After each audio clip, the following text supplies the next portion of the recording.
What's going on, guys? Welcome back to another Thursday pour day where we are going to pour live. I've got some copper crosses that I want to pour. I've poured a few of those already, and I'm going to get a couple more. And then we're going to do the CC channel shield. So stay tuned, and we will do that. That is what the shield looks like. It's kind of hard to see the actual CCs there. There we go. The 999 silver on the back. We're going to be pouring one of these today. And then I poured a couple of these little copper crosses, and I really like them, so we're going to do a couple more. These are halfway cleaned up. So stay tuned for that.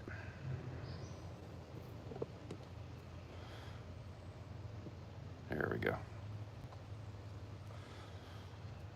Rockamas, what's going on, brother?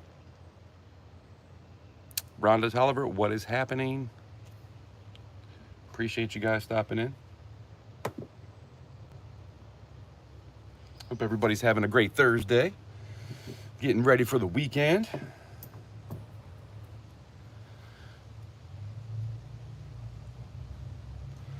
So we're going to do the channel shield. I've already got the sand ready to go. So we're going to do another one of these channel shields. Got the CC on it. And then we got a couple of these copper crosses I want to try to do again. Like I was saying, these are kind of halfway cleaned up. I'm going to make them look really good. I'm going to put them in a tumbler. And so I clean them up with a wire brush to get them to look like they are now. And then I'll put it in the tumbler to finish it off.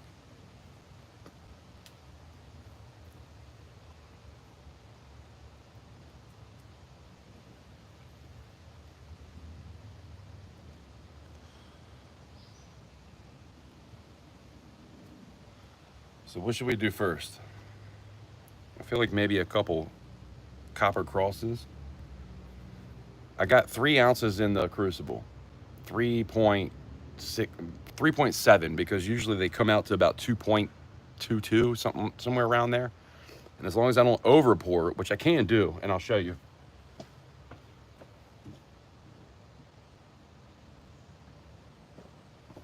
I have over poured one. That was the over pour. It still looks cool, but you can see there's a pretty big difference. So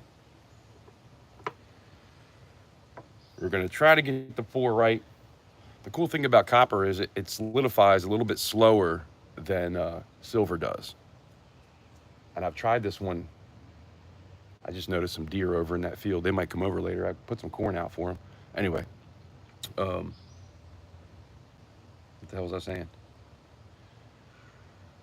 Yeah, copper solidifies a little bit slower. So something big like this, because this is kind of a big cross, I'm going to pour right in the middle.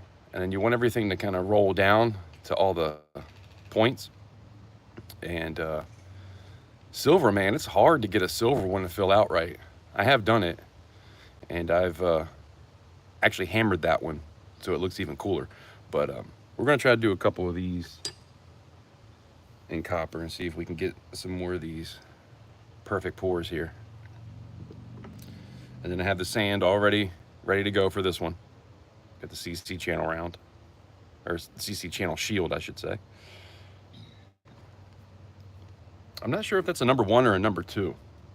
I know I did a prototype, so I gotta check the books. But yeah, should we do a couple copper pours first and see where my skills are at right now? I don't pour into graphite molds very often, so I'm still kind of trying to get the hang of that a little bit because I'm so out of practice. I pretty much sandcast for the most part, but we do have a sandcast as well. So let me know if you'd rather see the sandcast first in silver, or if you'd rather me do a couple crosses. I want to do 3 crosses. So I might have to pour it, and then I got to get it out because I only have 1 mold. So I'm gonna have to pour it, get it out, maybe pour another one, and then put it back in the furnace to make sure it's nice and hot. I might have to do it 3 times, or if I could get 3 out at once, that'd be great, but I don't know if that's gonna work because everything kind of starts to solidify after 30 seconds, really. Even in the crucible, it'll start getting hard. But I think we could probably knock out 3. I guess we'll give it a try. We'll see what happens. It's always a learning process here. There's always something to learn.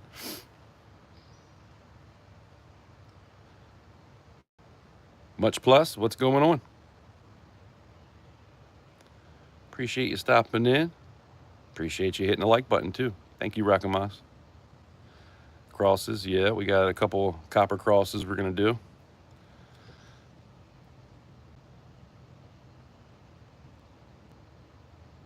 You don't know what a stacker is? Well, a stacker is somebody that collects metals, and they stack metals. Basically, think about having a desk or a safe. Let's think about a safe. Think about having a safe, and you want to protect your money. So you buy silver, you buy gold, and you put it in your safe, and you stack it up. And that's basically what a stacker is. Now, there's a stacker collector, which is kind of where I'm at. I like to stack weight, which is like rounds and things like that. Pours are not weight. Pours have a premium because there's a lot of time involved in making it. But and then there's collector pieces too, where something will have a high premium just because there's not a whole lot of them out there, kind of thing. But if you're just a straight stacker, you're just trying to stack weight. You're trying to buy rounds, silver, gold, sometimes copper. Depends on what you're into. I know a lot of people that stack copper, actually, because copper keeps going up. It's not a precious metal. So when you're thinking about precious metals, you're going to be more into silver and gold, platinum, palladium, that sort of thing. But copper it's a cool metal, and it looks cool. I like the way it looks. And I like buying rounds too, because you can get a round for like a few bucks instead of, I mean, what's a round right now? Probably $36 just to buy a round in silver. Whereas copper, $3 you can buy a round. So pours, something like this, where I'm actually taking the time to melt the copper down. That's a furnace, so we're gonna melt that down. And then I'm gonna pour one of these out of it. So I'm gonna make it molten metal, and I'm gonna pour it into this mold right here, if you don't quite know what I do. Deneen, what's going on? Appreciate you stopping in. Oh no, I'm a kid. That's fine. Kids are welcome. I try to be family friendly around here as best I can.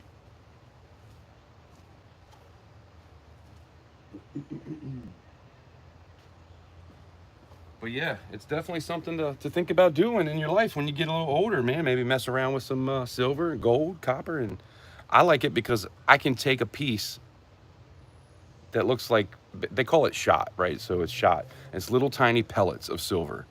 Or you can get gold, little tiny pellets of gold. Copper, I usually melt stuff down because it's easy to find copper. But you buy it in little pellet form. You melt it down in a crucible. So here's a couple bars that I poured. This is copper.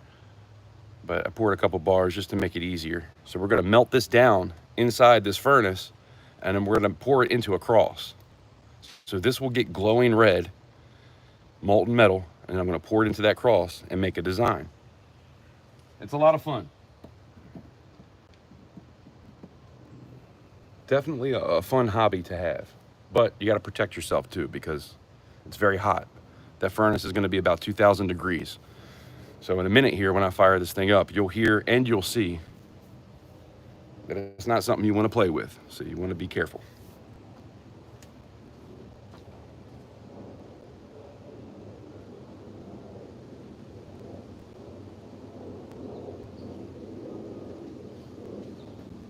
And as a matter of fact, I wear all the proper gear. I put this on my head, put this over my face just in case, because sometimes things will splash. Sometimes things will break, and that's not good. And then I wear this leather over top of everything so I don't burn myself. Definitely something you want to do, especially when you first get into it. All right, so we got that set up.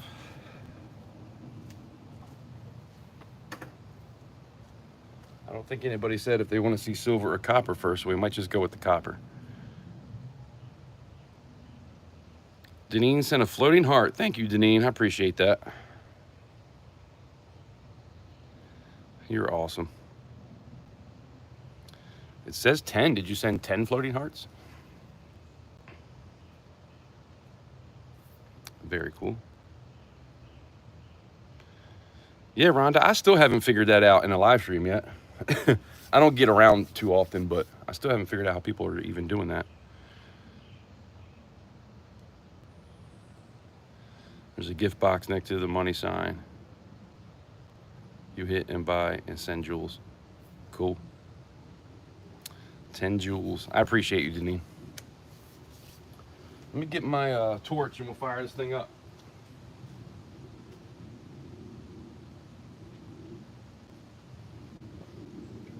It's no fun with a Thursday pour day if there's no fire going on, you know?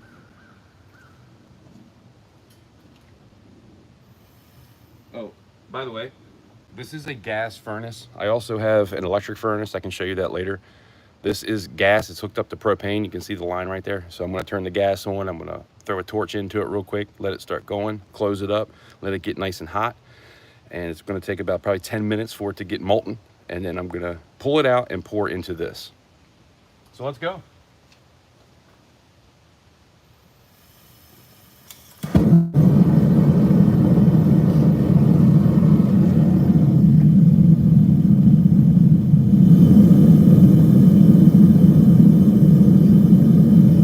Run a little bit just to get any moisture out of it, and then after it runs for about a minute, I'll crank it up.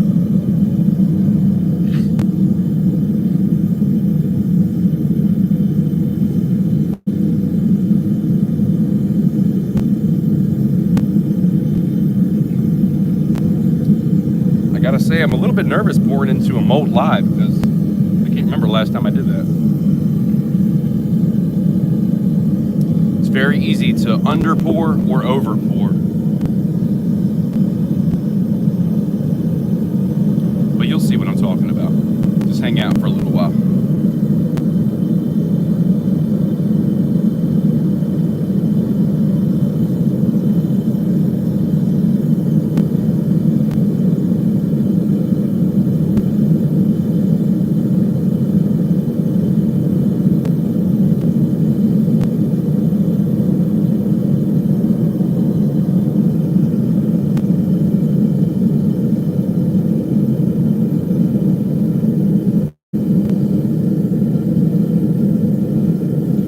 Tap on the bottom right. There's a heart, and I think there's like a smiley face, a laughing face. I think there's a couple different things. The 100%, you can tap those. That's all free and fun. And the more you tap on that sort of thing, the more it'll push this out to other people. So feel free.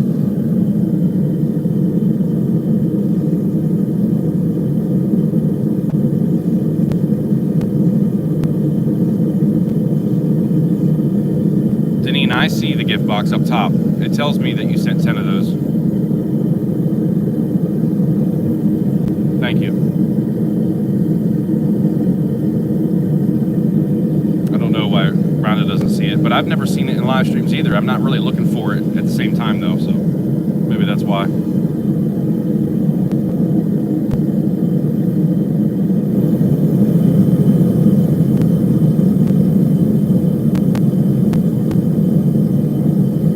That's where we want to be. I'm going to try not to burn my phone up here.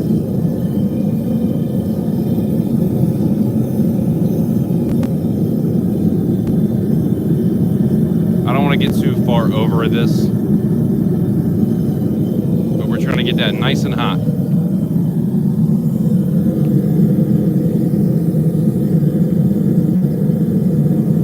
Once I go to pour, I'll do a close-up on this when I pour it.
That's why you want to wear a visor. I've actually melted the whiskers off my chin a few times too. Not bad, but it's happened. Gotta be careful.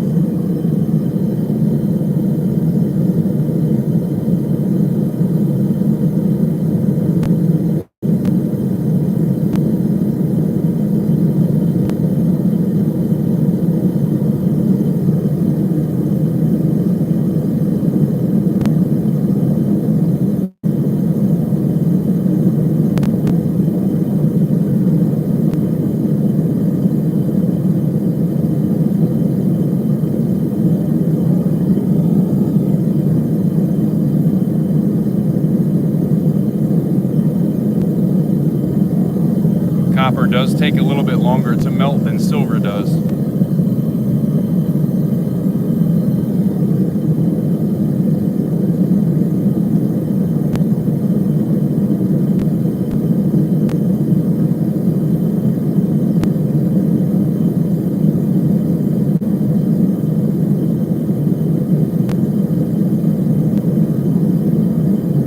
Silver is 1783 and copper is like 1986 or something like that.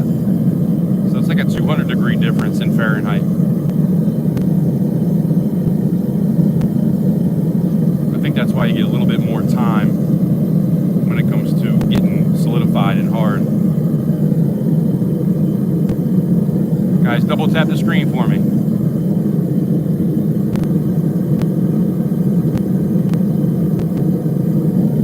Terry, what's going on? Appreciate you stopping in.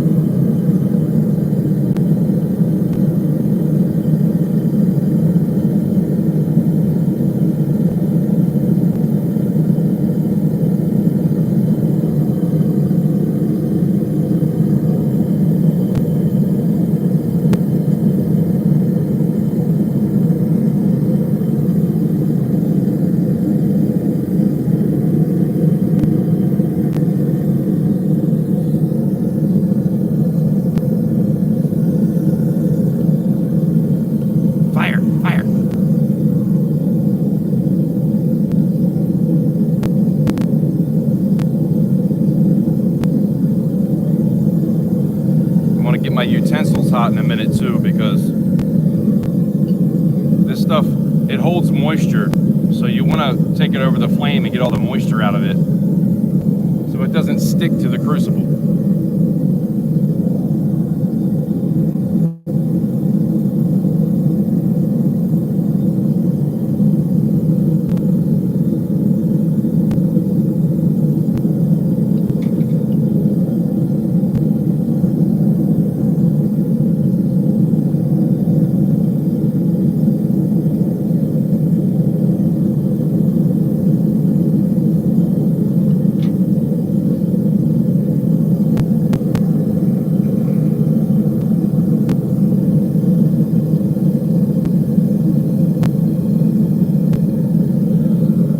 Or am I saying that right?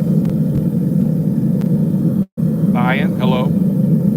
Appreciate you stopping in. This is not a science experiment. We're melting down copper and I'm going to pour it into a mold. We're going to make some copper crosses. And then after that, I'm going to do some 3/9 fine silver. That's the mold I'm about to pour into. But I mean, it is science.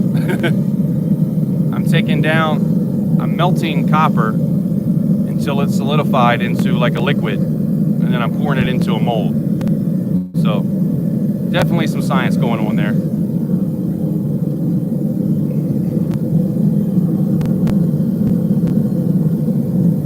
Goodita, what's going on? Appreciate you stopping in. It is very dangerous. Always protect yourself.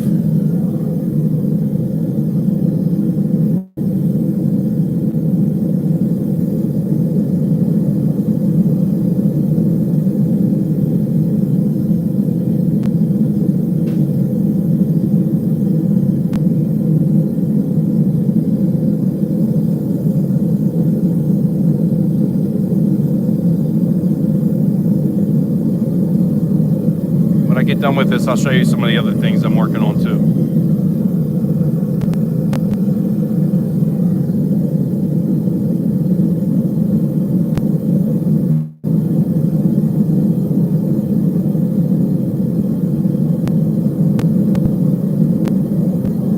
So it's melted for the most part. I'm gonna cut this off and I'm gonna do a pour.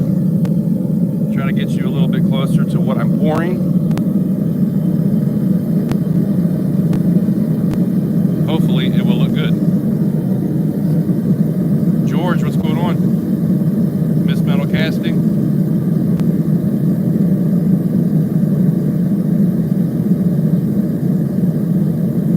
Yeah, you don't need to use borax for the most part. Sometimes you do, but most of what I do is 3/9 fine. Bellows Forge, what's going on? Appreciate you stopping in.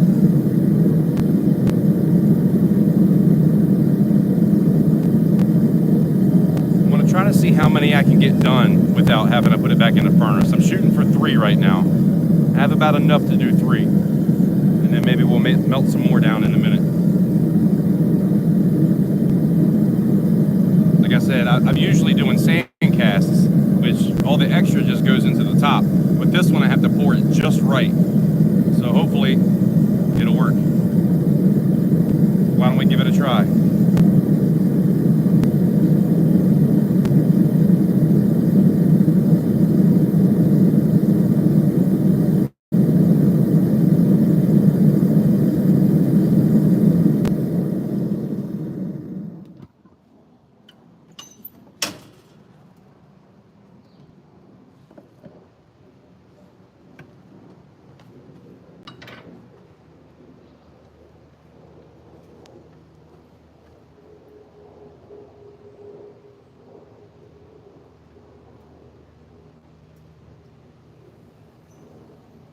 Yeah, that's the way you do it.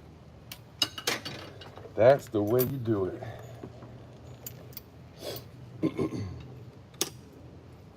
Although that's not really, that's a little bit heavy to be honest.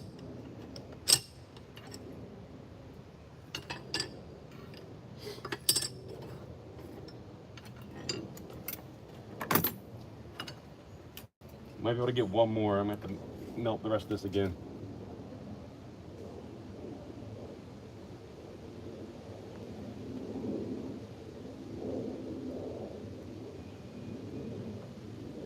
It's already starting to solidify. Let's not make a boo-boo. Let's just put it back in.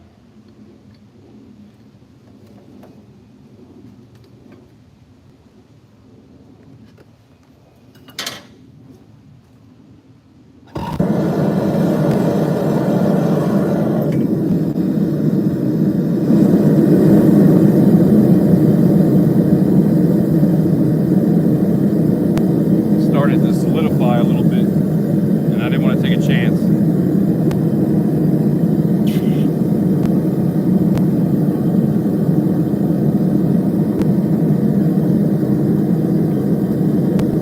That looks pretty good though.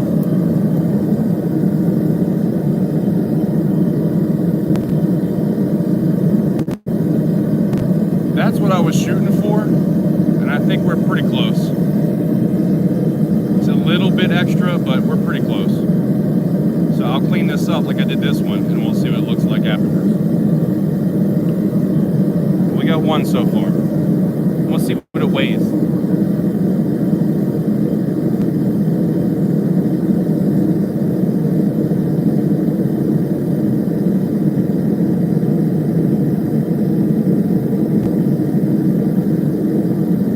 Yeah, this one was 1.39. The other two I did were 1.2 something. So it's a little heavy. But it doesn't look like this one. I was trying to not do that. That's almost too much. So we're kind of in between, I guess.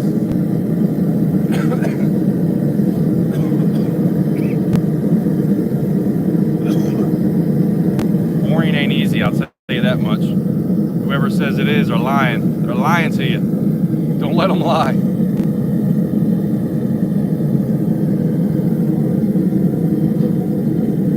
So I'll take a wire brush up to this and make it shiny like that. And then I'll put it in the tumbler and make it really shiny. So I'm gonna at least get one more out of this, and then maybe we'll jump over to silver.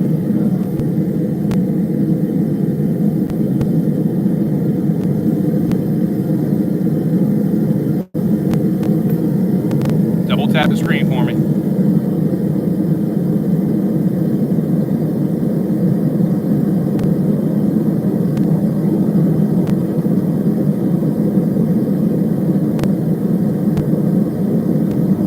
Yeah, it's not even ready yet.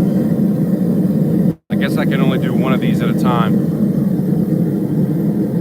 Now, if I had like 5 or 6 different molds laid out, I could just keep pouring them.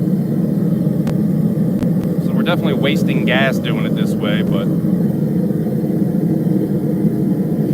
that's what you got to do sometimes.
What's going on?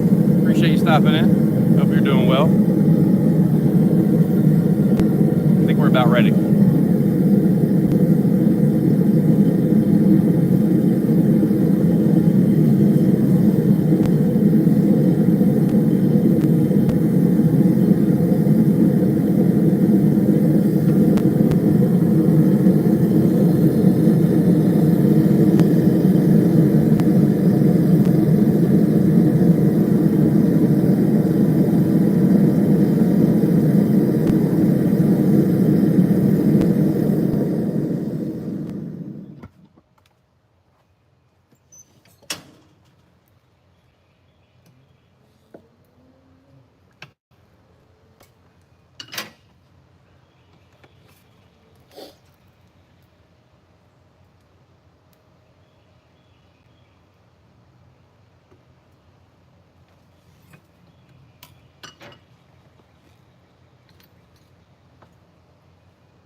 Guys still here?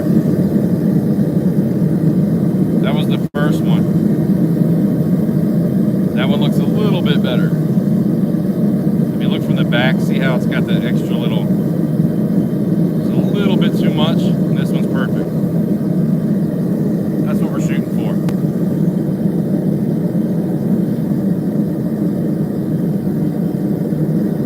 We'll see what happens with this last one, because that's all I got left in the crucible. So hopefully it's enough.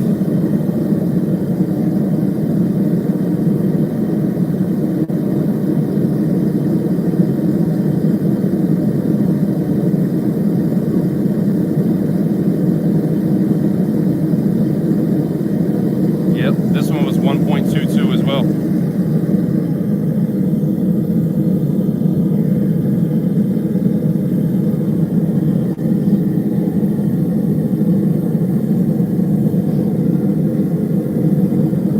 This one was a little bit heavy, so I don't know. This last one might be just a little bit too. I actually got a couple pieces I could throw in there. Hold on.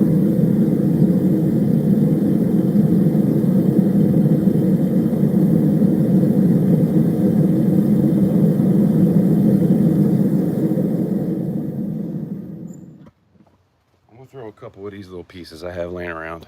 Some little shot. We're gonna drop that in there real quick.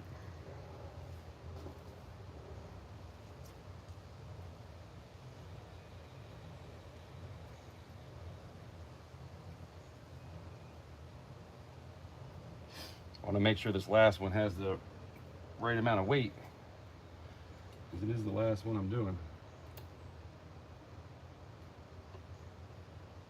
These things suck so bad. Oh my god. Yay. Alright, that worked. Gotta open this up before I fire it up. Don't ever try to fire it back up when it's closed. It will go boom.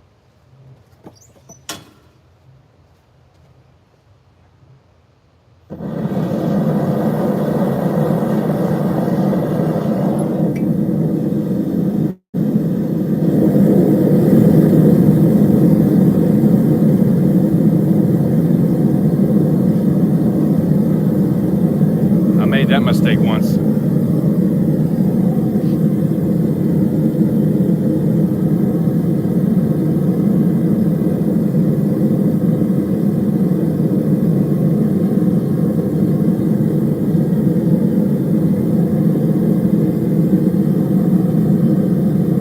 We're gonna do silver next. I'm gonna go upstairs and I'm gonna get the oven going real quick and put that in there. I'll be right back.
Gas. I got my gas all the way open, but it won't go above 3. I try to keep it around in between 3 and 4.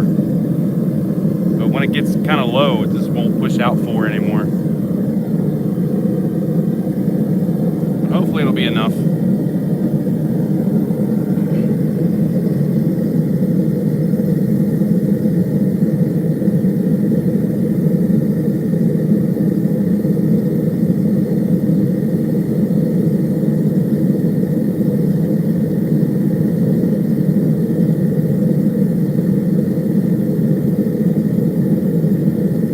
Hot in Georgia. It's nice here in Maryland. About 75.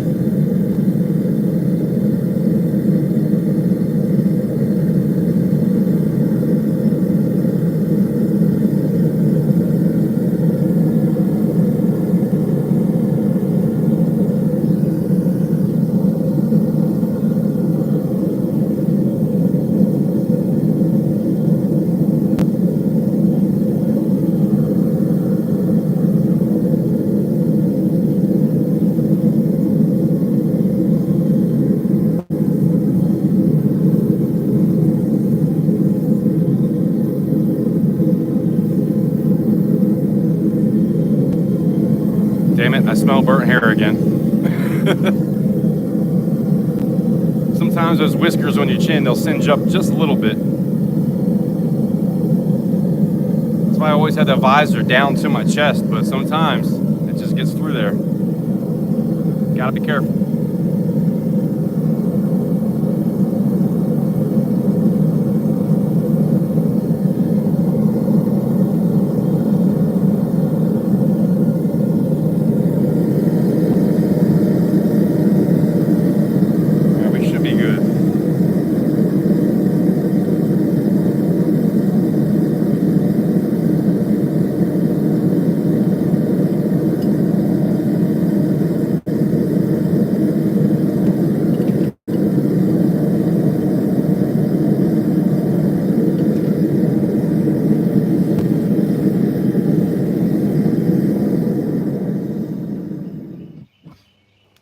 This one will be all we got left.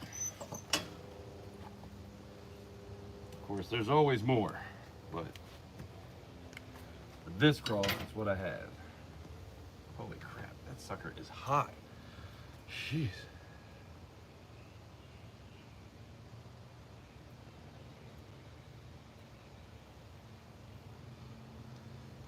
That'll do it. There's a little bit, tiny bit left in there, but we're good. Now you can actually hear it quench. Quenches when I put it into the water.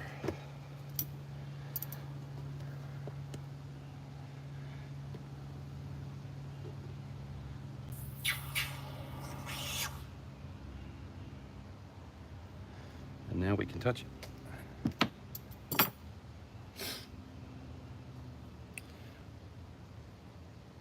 So there was definitely a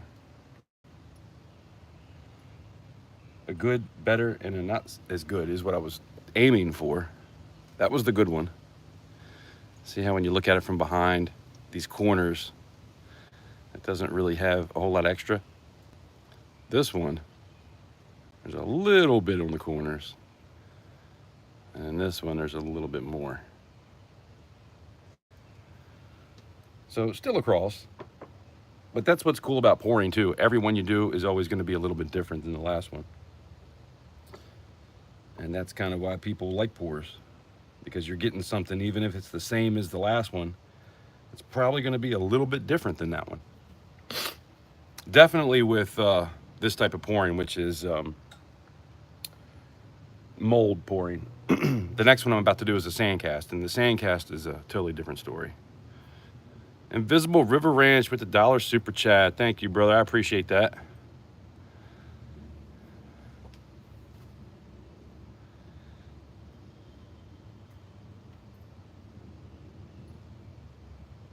The best part of metal casting is wrapping potatoes in silver foil. Toss them in a furnace once switched off and leave them. Cooks them perfect. Hey, that's an idea. Never tried that. That's something I've never done.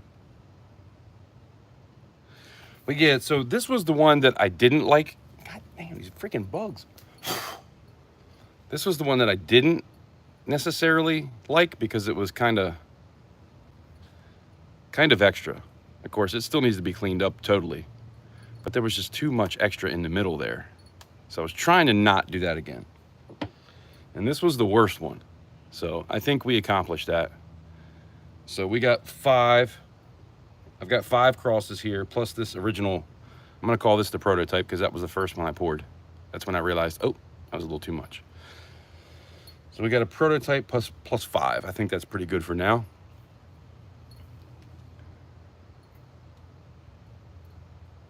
Free cooking, yeah, nothing wrong with that. We just got one of those Blackstones, and I cooked some bacon on that the other day. That was the first thing I cooked, was bacon. And then did some fried mushrooms and onions, and cheeseburgers. But I also did I did cheeseburgers / hamburgers, but also did some hot dogs on it in the grease that was already there. Man, them things were so good. But that was my first attempt at it. I did post a video of putting it together and then seasoning it for the first time, so I might post that at some point if anybody's into cooking stuff.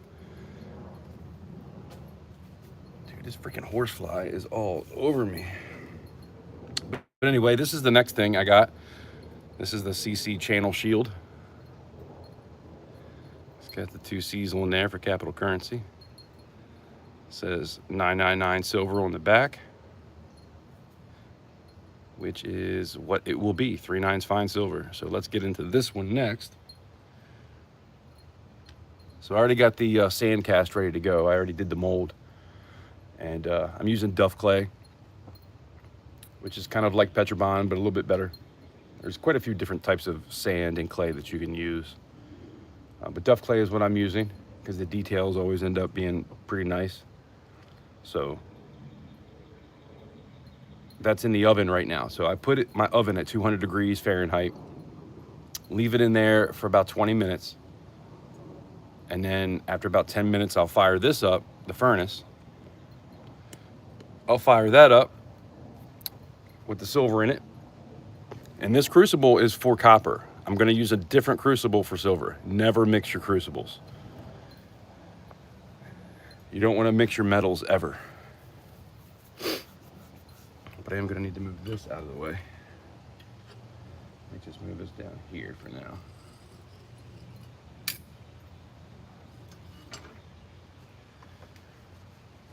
I've also done this cross in silver before too. I'd have to clean this up pretty good because it's got a little bit of remnants of copper in it. So you got to make sure you clean everything up really good before you try to switch metals. You can switch metals with your molds, but not with a furnace, or furnace doesn't matter, not with the crucible. You just got to make sure when you do switch something up that you clean it really good. You don't want to have remnants of copper in your silver.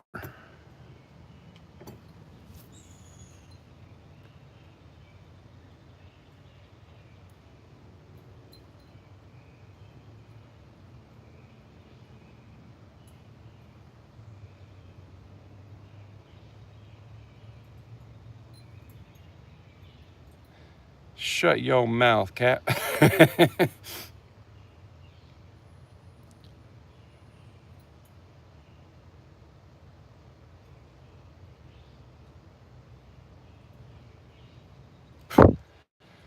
Yeah, I got the Blackstone, got a grill, got a steamer for crabs. You have a hell of a party if you get everything going.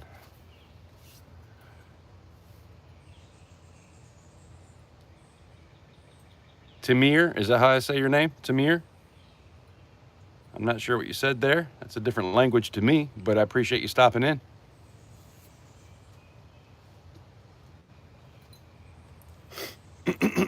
So I'm gonna let this sit out here because if I put it back in there, which is kind of what you should do when you first get a furnace, always put your crucible back in it and let it cool down that way, because the crucibles will last a lot longer if they cool down slowly inside of the furnace.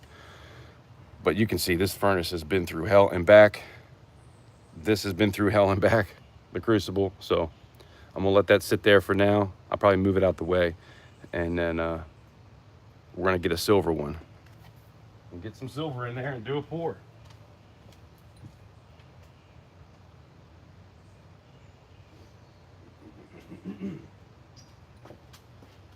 When we get done, I'll show you all the other pours I have. This is a few of the silver pours I have laying around that I've done recently.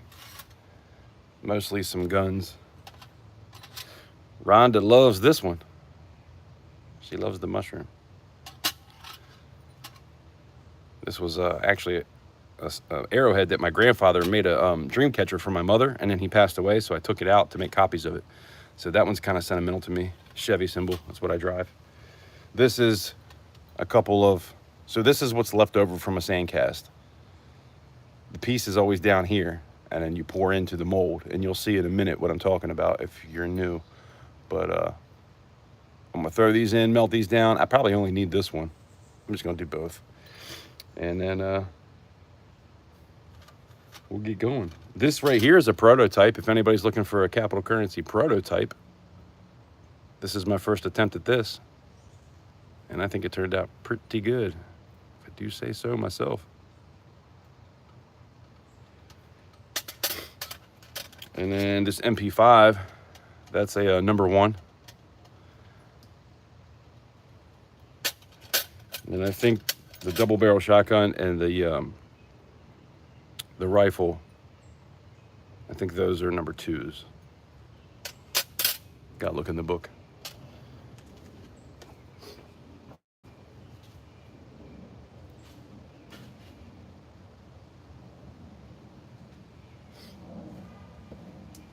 Yeah, you know, usually what, that's not good. Don't do that. What the hell, where did that even go? I just lost my silver, guys. Ain't that some shit? Where did it even go? What the hell? I literally lost my silver. Quite literally. It's gone. Well, that was unexpected. I still have this one. which is probably enough. What I was gonna say is, whatever piece you have, you want to have double the amount of silver. So if this is an ounce, I'm gonna want to have at least 2 ounces on top. That way there's an ounce to kind of push everything down and make sure it all seeps down into the cracks and everything, especially with sprues. But I did change the sprue action up a little bit, so I don't really get big sprues like I used to. But I really wish I knew where that other piece went.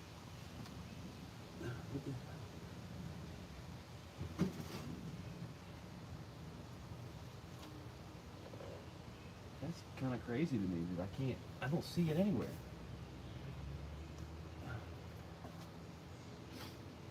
Got half a pallet down there. Pull that out.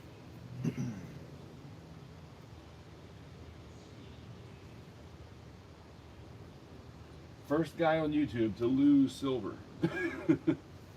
What the hell? I do not see it.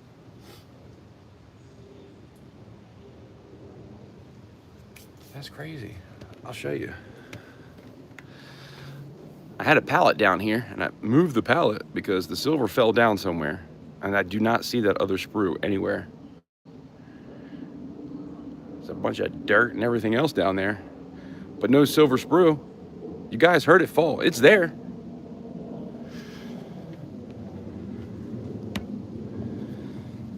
It's always something, guys. What's this over here? Hold on, let me move this stuff around. Make sure it didn't fall down here. No. There it is. I found it. Here, I'm going to show you. I was looking all under here, right? Do you see it?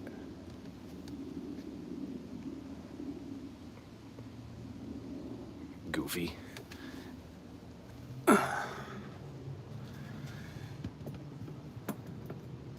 You're goofy, dude. What are you doing? My bad, guys. So anyway, like I was saying.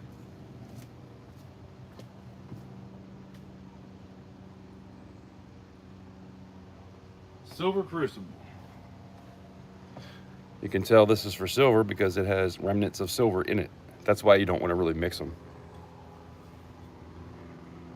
Still pretty warm. Let me put both of these in there. I just want to make sure I have enough. And the sprues you can always melt back down, so it's really not a big deal if you got too much. The flasks that I use are pretty big, so shouldn't have to worry about that either. That's a little warm.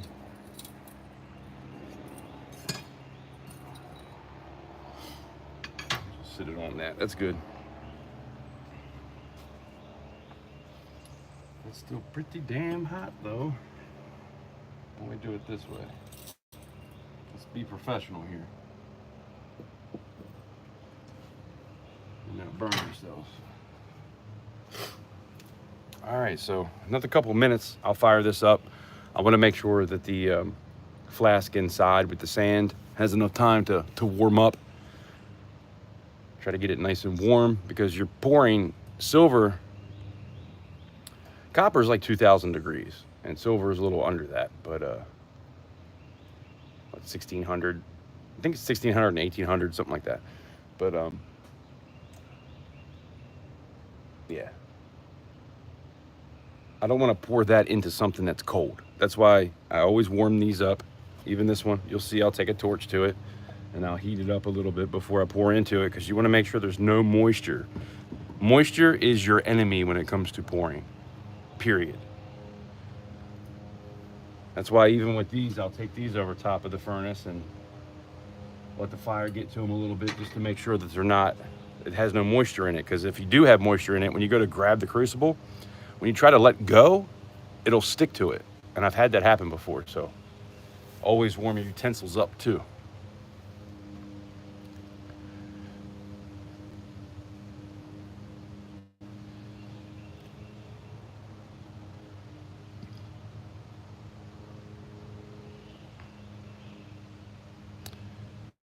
Invisible says it's always something for sure. Ain't that the truth?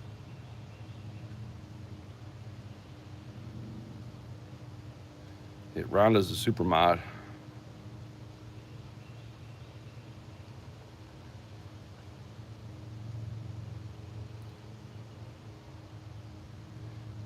Yeah, I'm in Maryland, right on the Chesapeake Bay.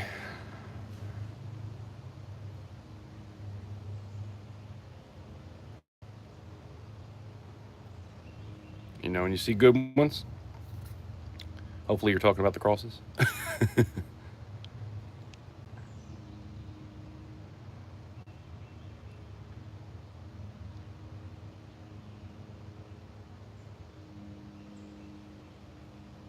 Rhonda has the superior power.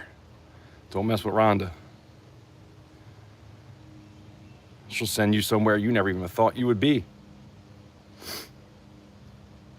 You're like, how the hell did I get here? Because Rhonda sent you there. So always be good.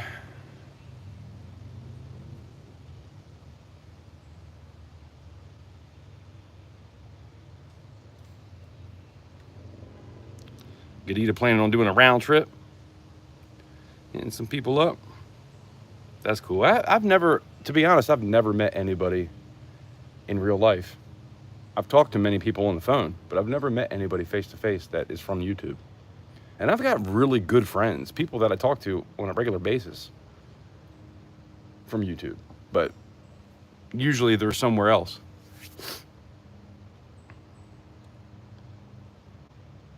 Silver Spurs 420, what's going on? Appreciate you stopping in.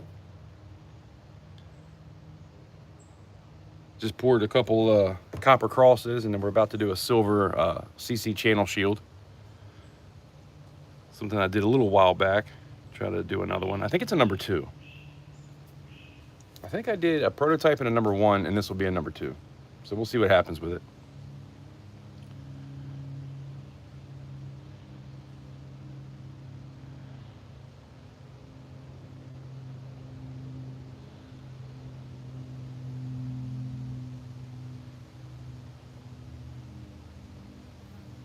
We should do like a big old YouTube hangout, like once a year. And everybody on the East Coast will drive to a spot, hang out for the weekend. Has to be camping, has to be grilling, has to be something like that. I think that'd be really fun. Bring all your prepping stuff. Most stackers are preppers too. And just have fun. And if by chance anybody from the West Coast wants to come, bring it on. That would be fun. JK, what's going on? JK has the superpower.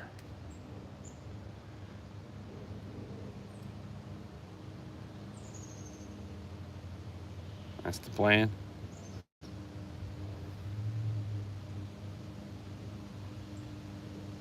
Yeah.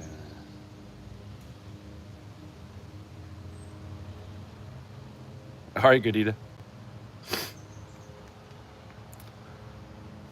I'm very shy in real life, though. I will say that. I'm like one of those people that I'll come on here and just run my mouth for hours, but in real life, I'm very shy. So it's hard to get me out to do anything. Just being honest.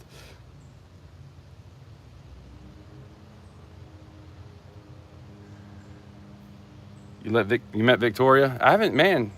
She used to call me her friend, and I haven't seen her in a long time. I don't know what happened to her. She's good people, though. I will say that. But I haven't seen her in a while.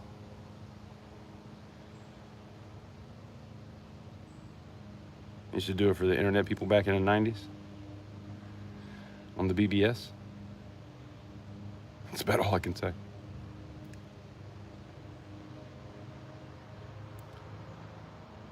Met cons.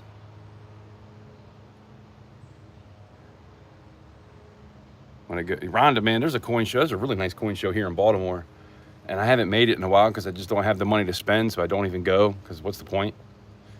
But eventually, I would like to get back there. I'd like to take some stuff there and buy a table because it's a huge place. I don't know how much tables are, but that might be what I start doing. So my next auction, we're going to have some fun. I'm going to try to let go of whatever it is I have. After that, I don't know when I'm going to have another auction. I'm going to try to have at least one more. But after that, it's probably going to be a while. And at some point, I would like to pour a bunch of stuff and just take it to a show and see what happens.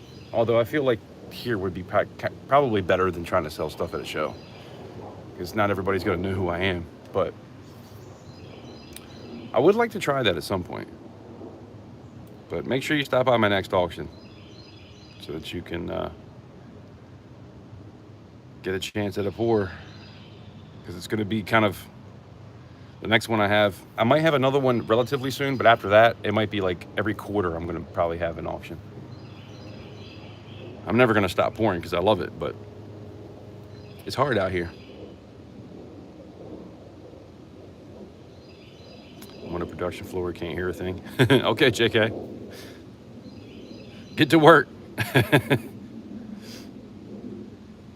210, what's going on? Appreciate you stopping in.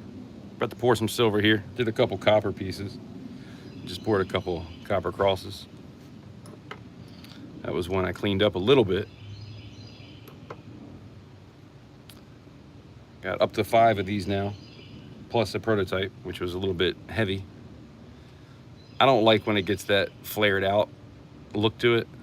That's kind of too much, but that was the first one. This one's kind of close to that, but still good enough. So I got 5 of those. Just trying to do something different. I don't have a whole lot of silver to melt right now, so I'm trying to melt some copper pieces. I want to do a couple more 3D prints, make copies of some 3D prints that I got, but we'll get there.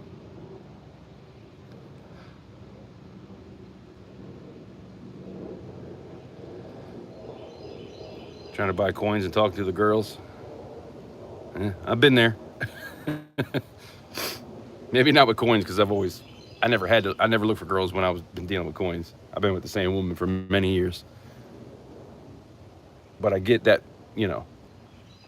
thought process, that mentality. I get how you can kind of go there.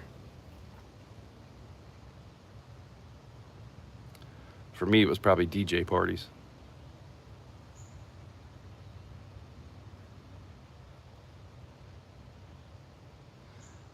Dang, Gadita's getting around. In a good way, I didn't mean that in a bad way. You're just getting around like you're seeing the people of YouTube.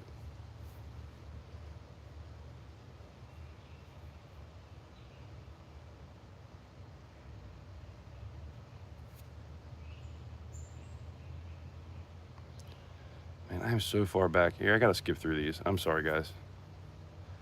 Guess who's back? Back again. Cap is back. Tell a friend. Guess who's back? Guess who's back? Guess who's back? Guess who's back? Guess who's back? Guess who's back? Guess who's back? I was gonna go into a rap there, but nothing came to my brain. I was gonna freestyle for you, but there was nothing but air there. My bad.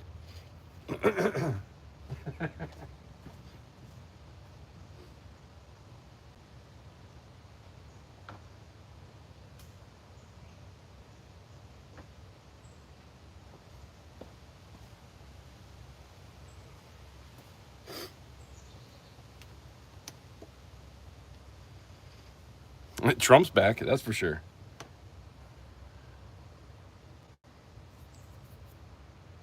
Do you remember? I remember you being here earlier, yes. Mrs. Coin Crew, what's going on? Shady. FG Stacker, what's up? I still need to email you my phone number. We need to get together. I see you're busy all over YouTube, though, so I really don't want to bug you at the same time, so I figured I'd give it a minute.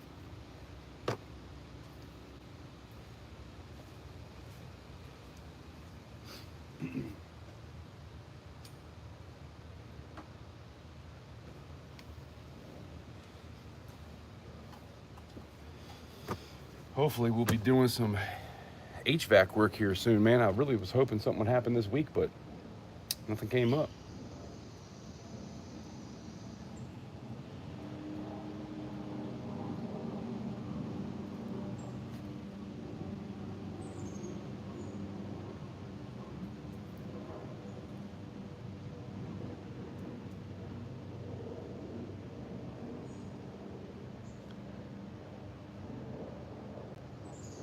much. Plus, I remember you from earlier, if that's what you're asking.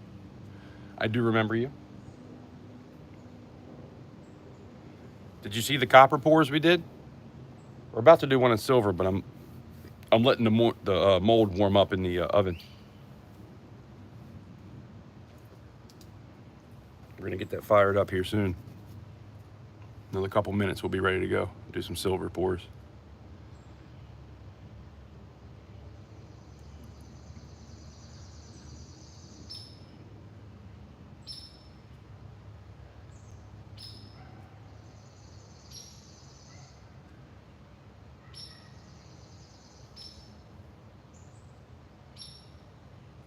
You get to home in 10 minutes.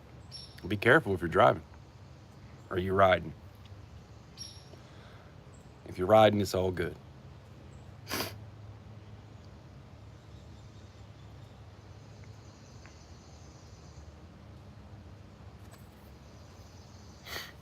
So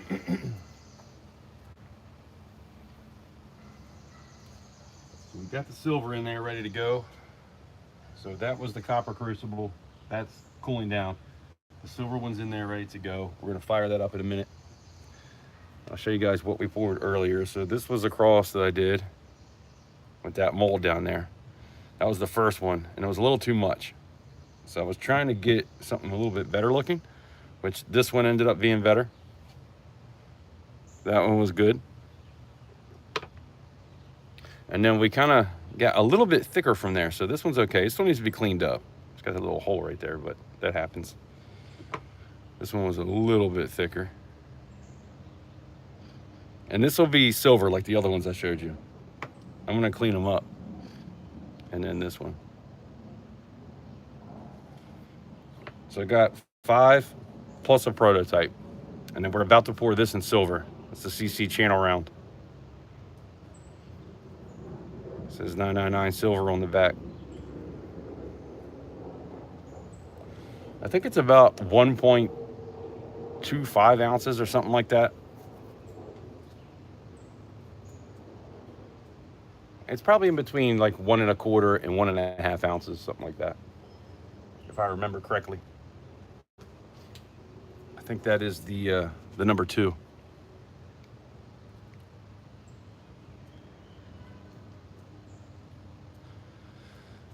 Customers are good. Customers are good.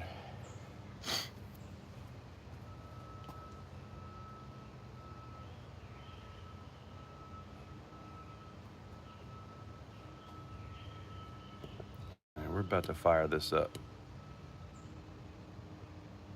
When I pour this, do you guys want to see everything? Like I can put it back like this, and we can have it down so you can see the furnace, and then go to the pour, and I can pour it here. Or would you like me to zoom in and get a close-up of the actual pour? It's just into a mold. It's not into a mold like this. It's into a sand cast, so you're not going to be able to see it until I open it. But I can do it either way. I think it's always fun to kind of see everything, like the process of what I'm doing.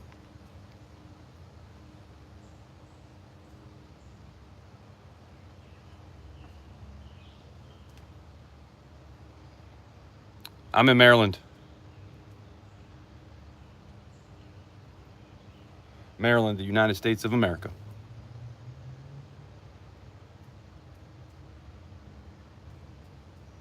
Yeah, Mrs. Coin Crew, that seems to be happening. It's definitely been happening for me.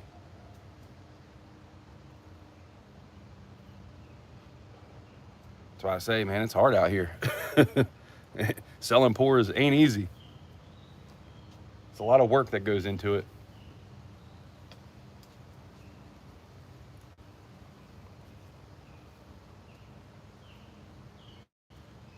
I'm in the state of mind. There you go. Good to have a stack to fall back on. Yeah, man. I had a stack to fall back on, but the problem is I went through probably about 90% of my stack already. So there is that. But that's why I did it, you know. I stacked for years, 4 times like these. And a series of unfortunate events happened. And I'm trying to push on and keep going. That's all you can do, right? We're gonna get this thing fired up here.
Coin Treasury, what's going on?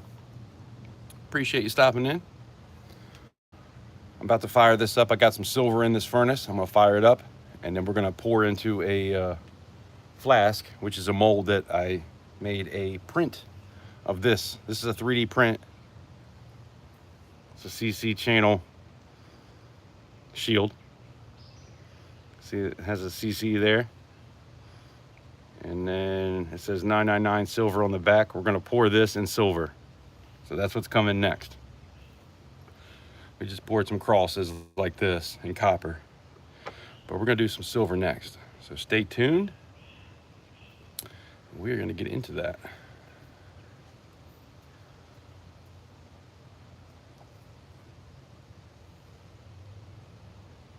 Mrs. Coin Crew, you don't have a capital currency pour yet, do you? I think you need to get one. Just saying.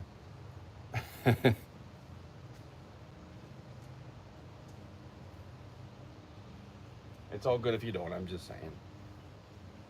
I would love for you to have a pour of mine.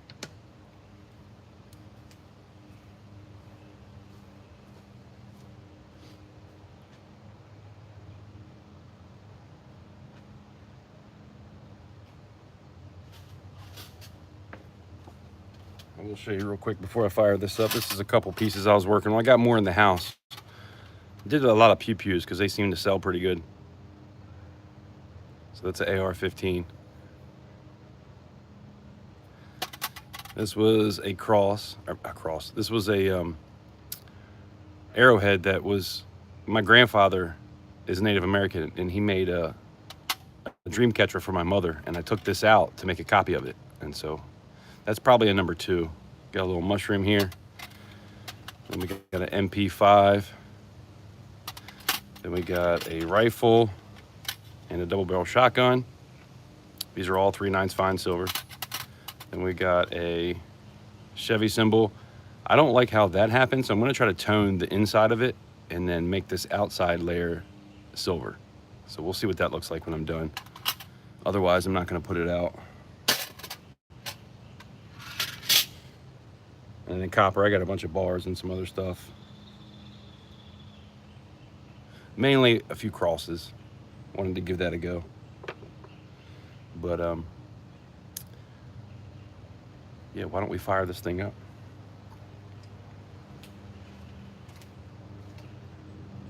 Probably gonna have to get some more gas after this pour.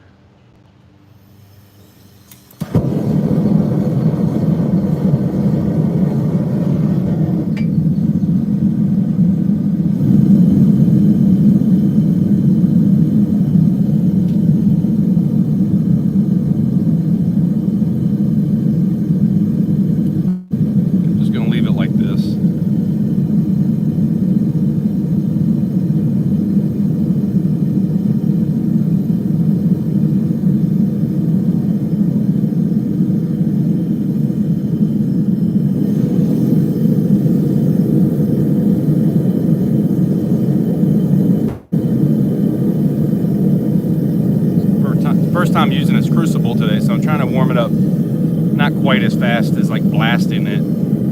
Let it warm up a little bit and then I'll blast it. Try to make my crucibles last a little bit longer. By the way, if you haven't already, please double tap the screen for me. It would surely mean a lot.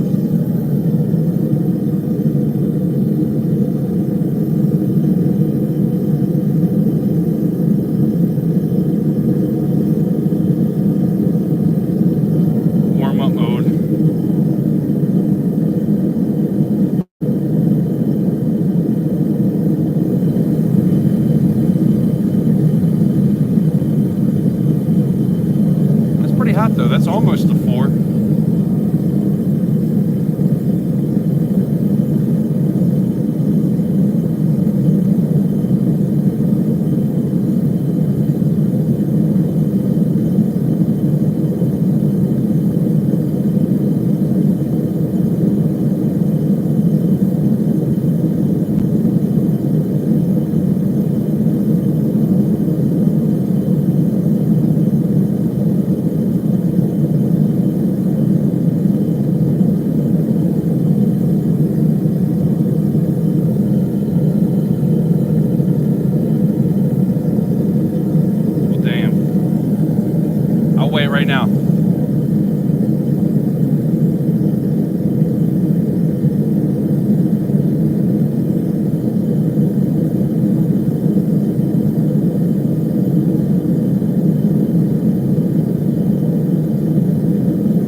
mushroom is 26 point something grams. It's actually 0.69 of a troy ounce for the mushroom.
You can bend for 50 right now. I'm down with that.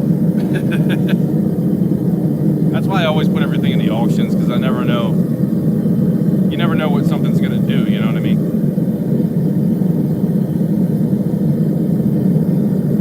But sometimes I do have bad luck. Other times I have great luck, so you never know. Cartier, what's going on, brother? Appreciate you stopping in. Ball as well. I'm going to do a silver CC channel shield. It's 3 9s on the back. It's kind of hard to see on that, but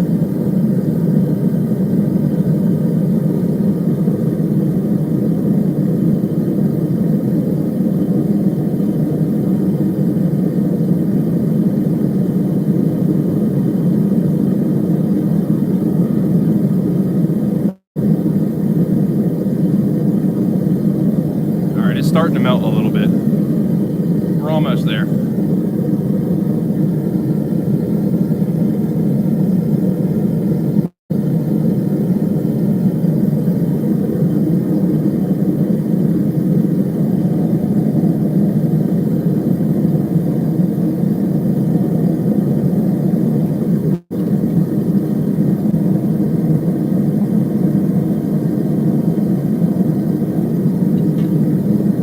Cartier, I got your mail too. I can open that up while you're here. You gotta give me a couple minutes, but I would love to do that while you're here.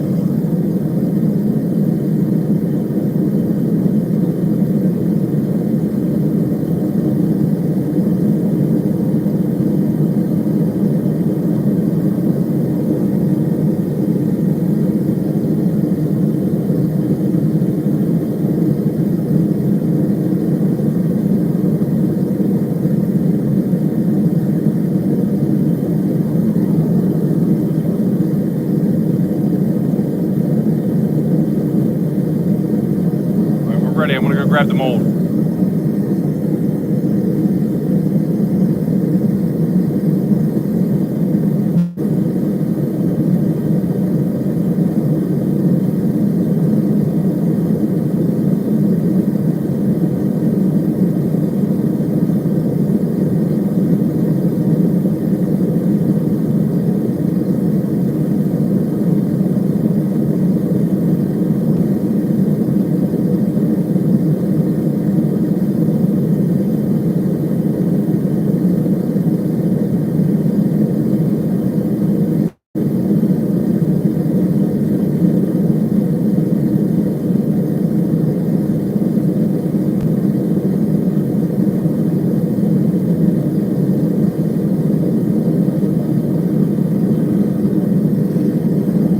left it open so I can show you guys the mold.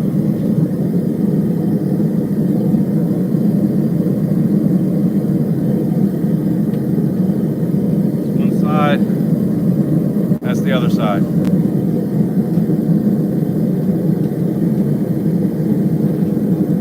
We're gonna pray that this thing turns out good.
I can't put it in the furnace anymore because once I do that, the bottom of the furnace, it's so old, it's all broken up and it'll stick to the pieces down underneath. So I gotta let it cool off outside of the furnace now, which kind of sucks, but anyway, let's see what we got going on here.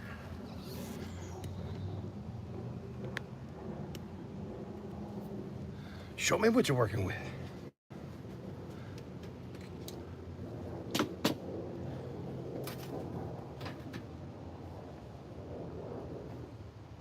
Seems all right.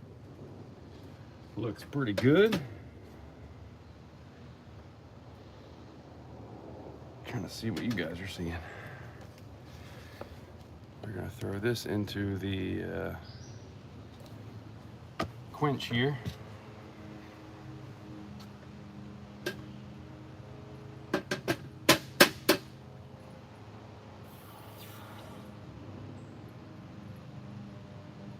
A little bit of silver still down in that.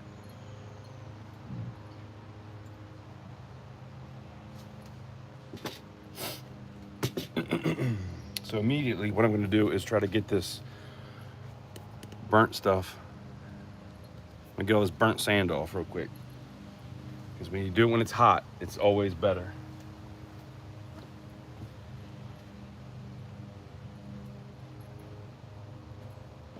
It'll flake right off when it's hot. If you wait till it cools down, it's not so good. You can see there's a little bit of silver left in there. Right here and right here. I don't even know if that's something I'll try to save because it's very, well, forget it. We're not saving it.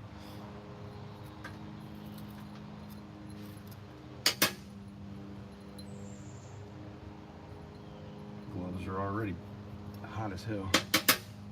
Hot like fire. But see how when it's hot, you can just kind of go underneath of it and the whole thing will pop out.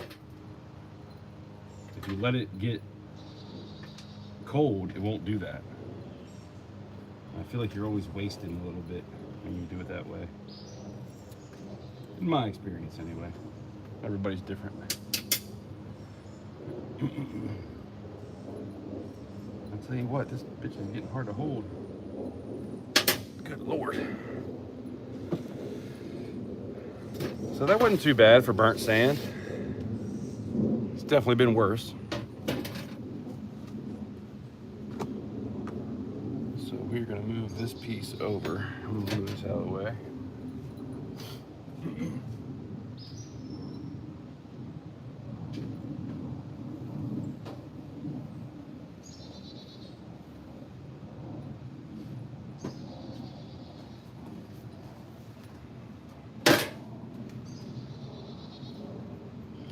By the way, in 5 minutes, you know what time it is. Just saying. Not saying I would do something like that. I'm just saying.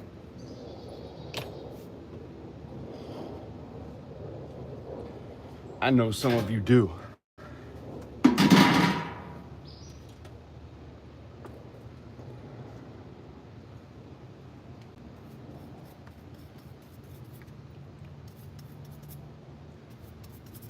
I used to do this with a wire brush like this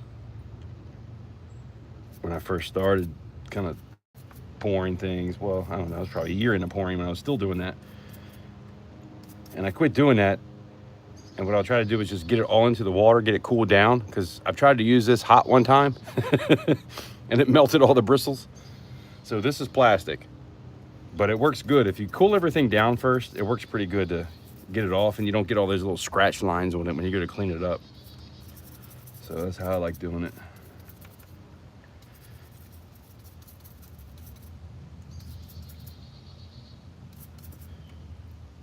I feel like this looks pretty good. A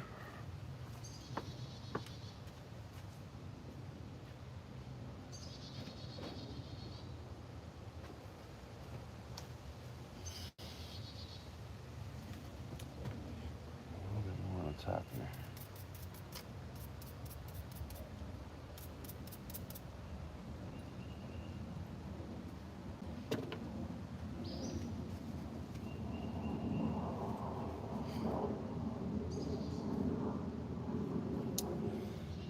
Man, nothing's ever perfect. I'm such a perfectionist. Nothing's ever perfect, but it's pretty good. I just want everything to be perfectly smooth. So when I see this, I'm like, eh. I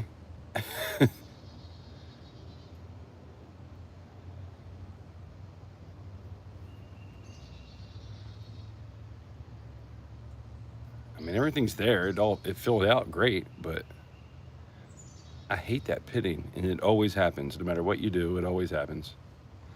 Not always. I'm not gonna lie. It's not always, but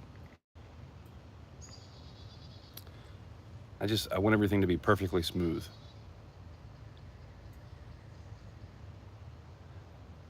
But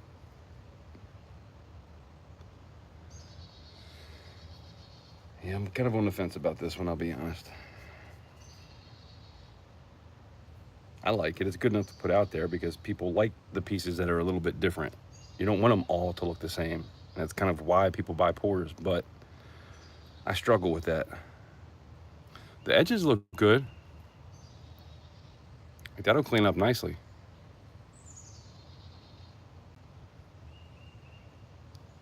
As long as I cut this decent and don't go too far into one side, but that's what we made a copy of.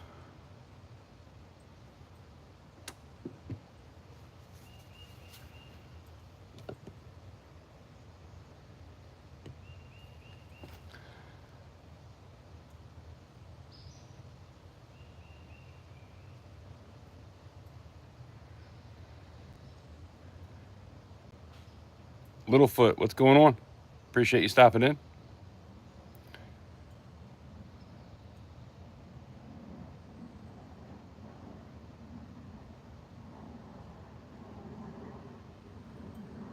I feel like I missed a lot.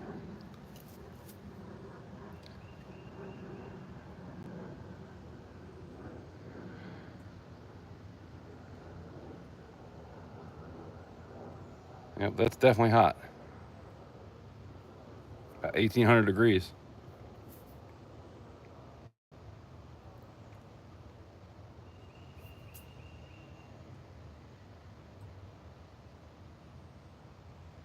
.3D's probably working. He just started a new job recently.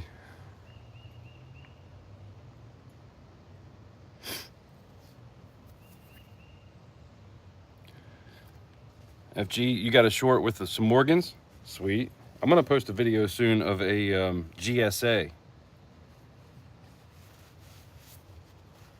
That Invisible bought from me, but I made a video with it just because once it's gone, I can't make a video. So I did make a video of that, invisible. Trying to tell everybody like what a GSA is kind of thing, I think. It's been quite a few weeks since I made that video, but I got so many videos in my phone that I need to, it's ridiculous. There's just so much stuff.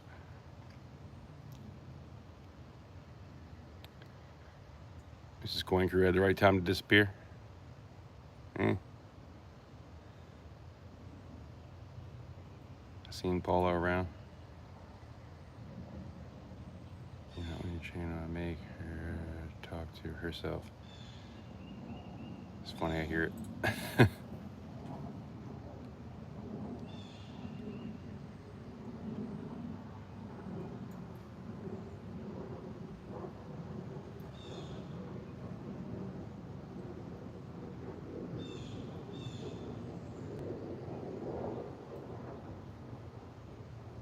You like the thickness? Are you talking about this? It's definitely a thick boy. I think it's somewhere close to 1.5 ounces. It's like in between 1.25 ounces and 1.5 ounces. I have to cut the sprue off to know exactly, but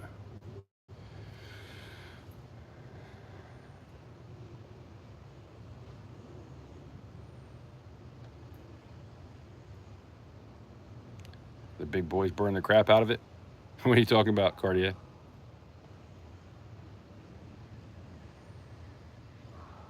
That's why life is so perfect. Nothing is ever. That's why life is so beautiful. Nothing is ever perfect. I get that. I'm with you.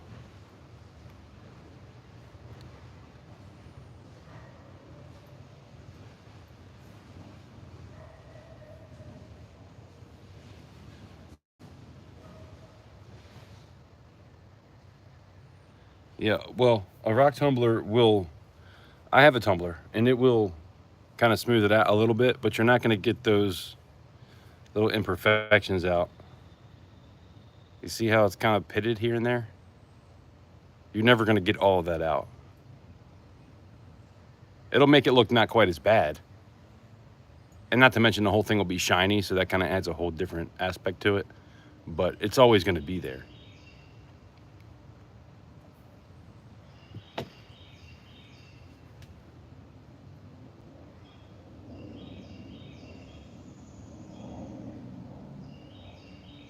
You got to beat the hospital at 5:30. Well, I hope everything goes smoothly, Cartier. Some kind of flattener.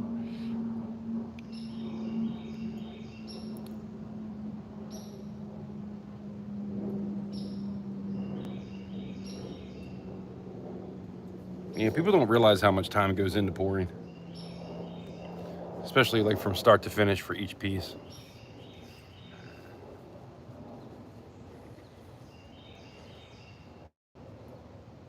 Sometimes it looks easy, but that's why I like to do it live, because sometimes it doesn't look easy at all. Sometimes you're like, oh crap, that didn't look good at all. It happens.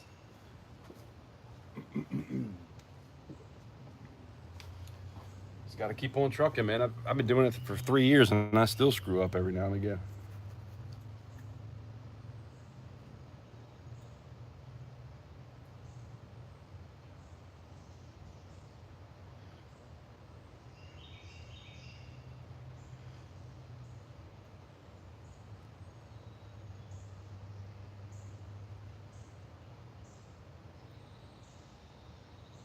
You like your pores like you like your ladies thick?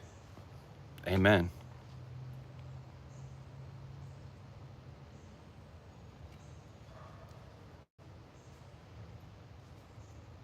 It's not like a microwave, it just works.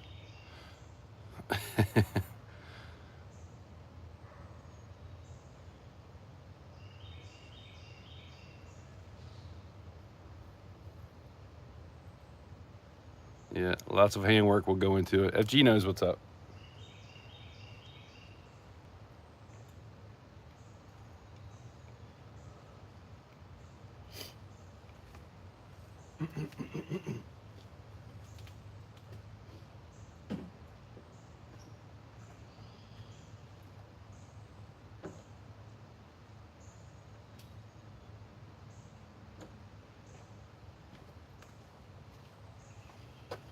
thought these deer would have came in by now. I saw them in the field through the woods. They'll probably be through in a little while. It's hard for me to read this now. I'm going to have to move. I have to move you guys inside.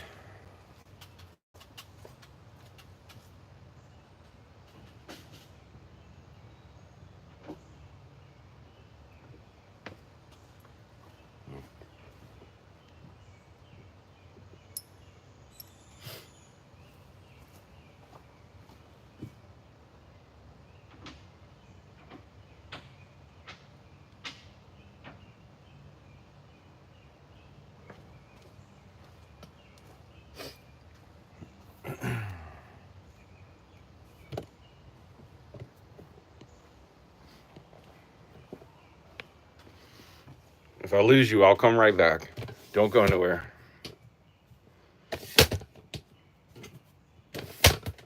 Trying to set this tripod up. Bear with me, guys.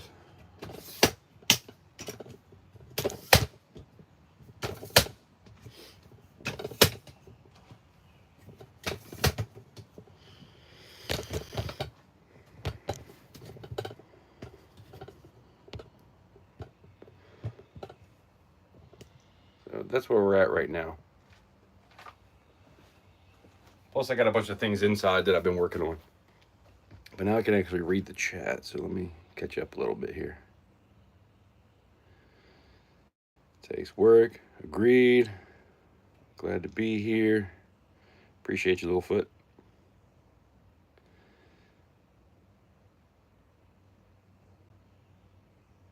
Clean it, then tumble it, decide, yeah.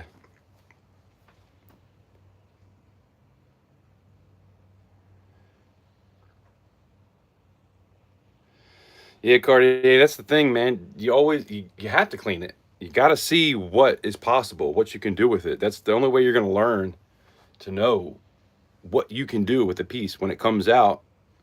If it's not perfect, you got to figure out what you can do to make it perfect. Otherwise, you wasted all that time. And let me tell you, I've wasted a lot of time. So it's just one of those things, man. You don't get good until you do it over and over and over. And then you're still not good.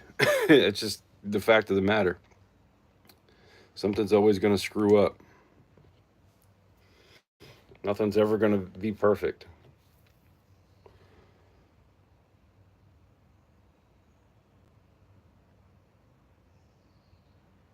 Yeah, we got 21 likes. I appreciate you guys.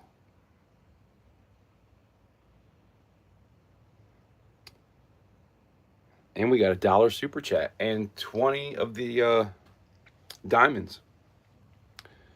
Thank you. Much appreciated. For sure.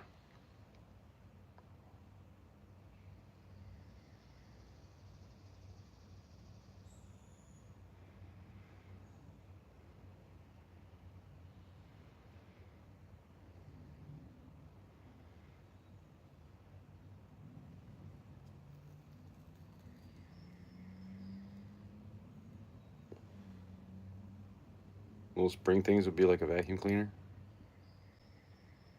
Knowing how much water is displaced seems like, yeah, that's something I never got into. I don't know much about that, Littlefoot. But FG could probably help you out with that.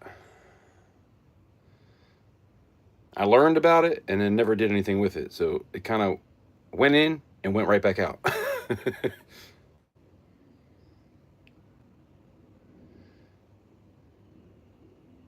And Cartier's with me. We know it's there. We know there's a formula. But who knows what the hell the formula is? I don't. GSA, give me something away. Oh, we give a lot of stuff away over here. Stop by my next auction. We'll be giving some stuff away. That's not what a GSA is, though. A GSA is a Morgan. It's a Morgan silver dollar. They call them GSAs. They're in the GSA holder.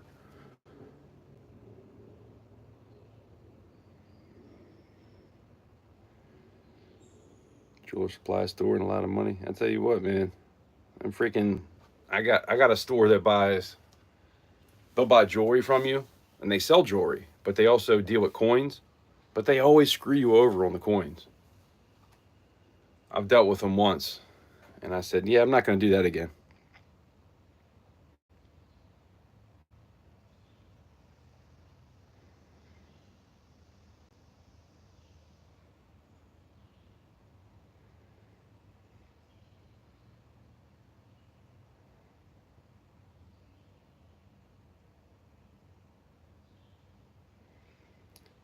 Yeah, invisible. Not anymore, but back in the day, if you have a silver certificate, you would be able to trade that in for an ounce of silver, but you can't do that anymore. They changed that many, many years ago. So, invisible, I got a thing that you would probably like. I'm trying to remember what it's called. Crap, I can't remember. The silver something. And so it has a Morgan and a peace dollar, but it also has granules in it. So it has 3 different types of silver in it. And then it tells you the story about what all went down. And it's in a nice, like, binder looking thing. And I've only seen one of them out ever. So I bought it because I've never seen one before. And I still haven't seen one since. And this was like 3 years ago. That might be in the next auction. I mean, it's a piece that's going to be probably over $100, but I might have that up for grabs. The Silver Story, I think is what it's called. The Silver Story. And it has a peace dollar, a Morgan dollar, and then granules. Because you used to be able to get a peace dollar for a silver certificate. And then for a couple years, you couldn't get a peace dollar anymore. You couldn't get a Morgan anymore. They would only give you granules. Silver shot, basically, is what it is. And they would give you silver shot for it. And it says all of it. Like, it gives you a whole story to it. And it's pretty cool. But yeah, that's kind of one of my prized possessions, but I'm kind of at a point where I can't hold on to it anymore, so it is what it is. Somebody will like it. It's not just CC dollars for that, Invisible. There was a lot of different ones too. There was San Francisco, there was New Orleans. There was a bunch of them that were GSAs. Those are a lot harder to find, but mostly it was CCs, Carson City. But there was other ones as well. And that's what I made the video about. I was talking about all that stuff in the video. I gotta go through and edit and then post it.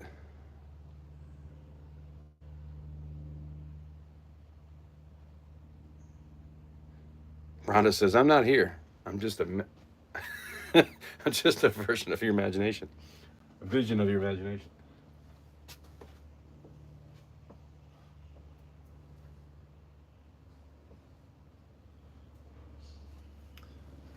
Wouldn't be the first time I was talking to somebody that wasn't really there. Might not be the last. Bow tie till I die. You need some of those guns. Pew pew, please. Yes, they're silver pours, damn it. I've already been shut down once for showing a freaking silver revolver. So now when I do auctions and I sell the stuff, I don't talk about it. I just put it up. I put SB for starting bid and then put what it is, and then you guys go from there, and I don't talk about it at all because they will shut it down. Obviously, you can tell this is in my hand. It's not real. This is not real, AI YouTube. It's pretty dang awesome, though. And I took the sprue in from the back right there, and there's not a whole lot of room there. I was surprised this filled out because it gets kind of small right here. This is a prototype. This was my first attempt at this one. I actually had to drill a hole through the trigger there because the trigger was silver. So I drilled a hole out. And we got an MP5. Again, it's in my hand. It's not real.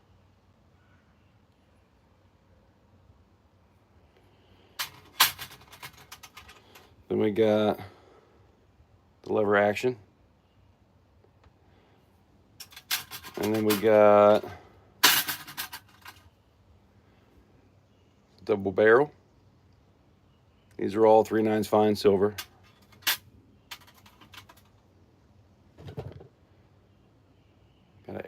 arrowhead here from my grandfather's collection, actually. He made a dream catcher for my mother, and I took the arrowhead out so I can make copies of it. I think this is a number 2. This one's probably not up for grabs. I think Rhonda likes this one. But I did a mushroom. This is a number 1 mushroom. And then this is a number 1 Chevy symbol. Again, you can see there's a couple little spots there, but I'm going to try to tone the inside of it. And then on this outside, I'm going to clean it up. I think that'll look really good.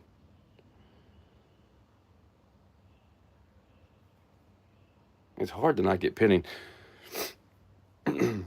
But yeah, this was a 3D print that I did. And obviously I didn't do the right size. This is the back of it. You can see all the print lines in it. And I even took glue and put glue all on the back of it to make it not look quite as bad. But 3D printing is hard when you have a... I 3D print. I have a... dang, what's it called?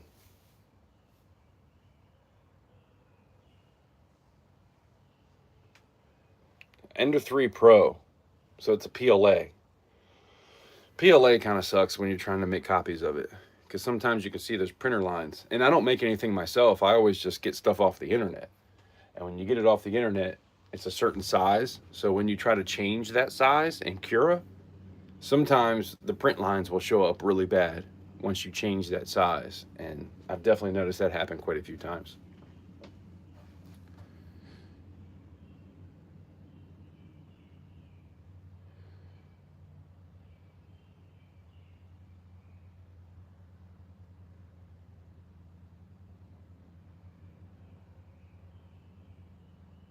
Littlefoot's ready to buy some now.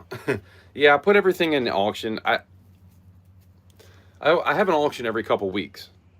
It's usually about once a month, and we're coming up on that soon. So I pour everything, and then I have an auction, and then just see what happens from there. I'll put it up at a starting bid, see where it goes from there, kind of thing.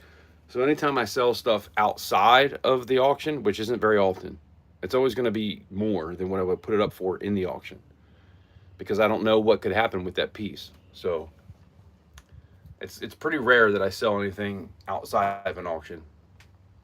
But I'm always up for offers. But that's just kind of how I do it.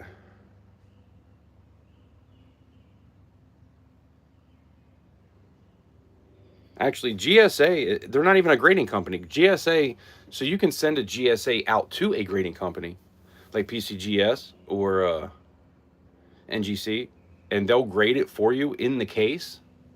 A lot of people popped them out of the cases and got them graded too, but they'll grade it for you in the case. But that's not the company. GSA, I wish I could remember what it's called now. When I made that video, I learned all this stuff and I forgot already. But it's a company that was just, the government realized that they had a crap ton of Morgan dollars. And there is even some peace dollars too. But it was mostly CC Morgan dollars, and they had a crap ton of them, and they wanted to put them out into circulation. Not into circulation. They wanted to sell them because they had too many of them laying around. They were hoarding them, basically, because they were doing the whole silver certificate thing. And then once that changed, they had to get rid of all these silver dollars that they couldn't really give out to people anymore. So GSA is the company that came in and sold them for them. But they weren't a grading company.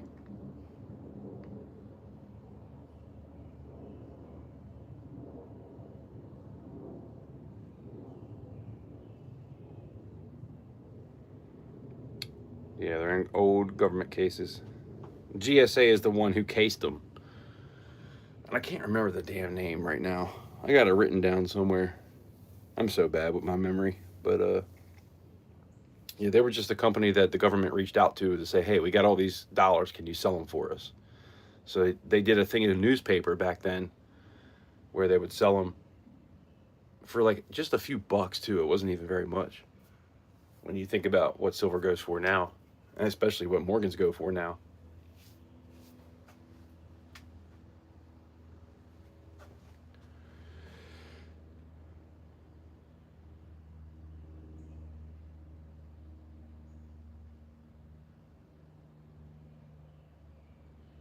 YouTube doesn't. Yeah, they don't like the G word. That's for sure.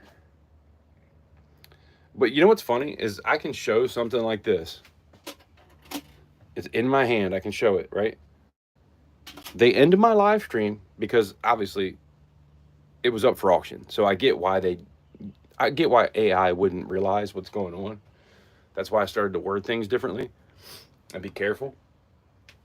But it's funny to me that I can show something like that in my hand and they don't pick up on that. But people are out here shooting guns. There's freaking gangsters in the street shooting people. I shouldn't have said that. Oh, come on. I've already been shadow banned once. I'm just now breaking back from that. And I'm being stupid. But anyway, people are out there busting caps, if you will. You know what I mean? Just straight in a video. And that's fine. But when I've got a piece of silver, that's no good. We got to shut this guy down.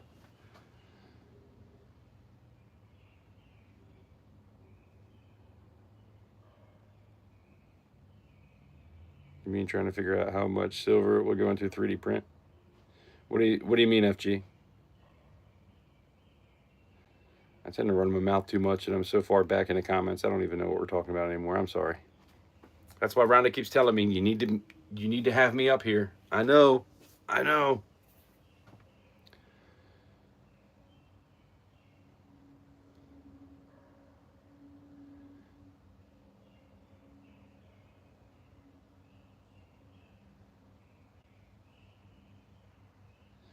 Yeah, there's some kind of weight. You can like weigh things with, I don't even know. I've seen it done, but I don't know how it works.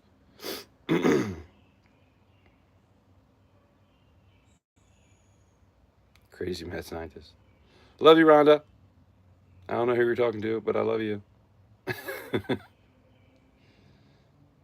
YouTube stream was shut down. Yeah.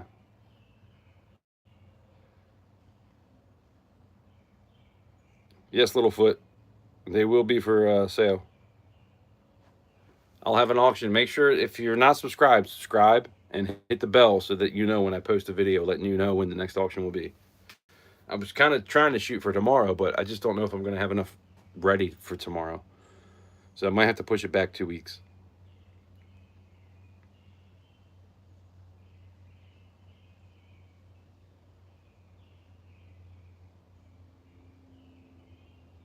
What's the weight on them? Hold on. I'll do the weight. Let me catch up on these a little bit, and then I'll tell you guys the weight. Bow tie, tie-dye, ready. Stick to the vampires and werewolves. There you go. Mushroom is sold for 50. Rhonda, if you want to do that, I will do that for you because that would help me out a little bit to be able to push this back 2 weeks because I'm about $100 short of what I'm trying to do right now. So that would help me out.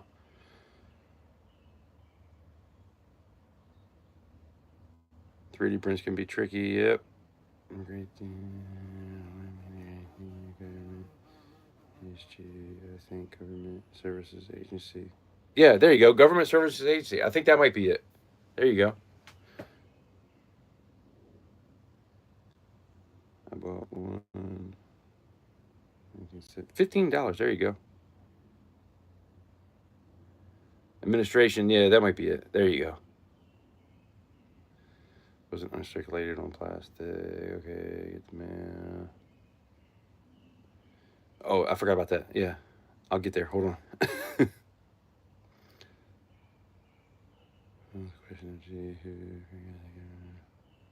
Man, how far am I? I'm sorry, guys. B. Taylor, what's going on? Trying to catch up on the comments, and apparently I'm really far back. All right, we're kind of there. I'm sorry, guys.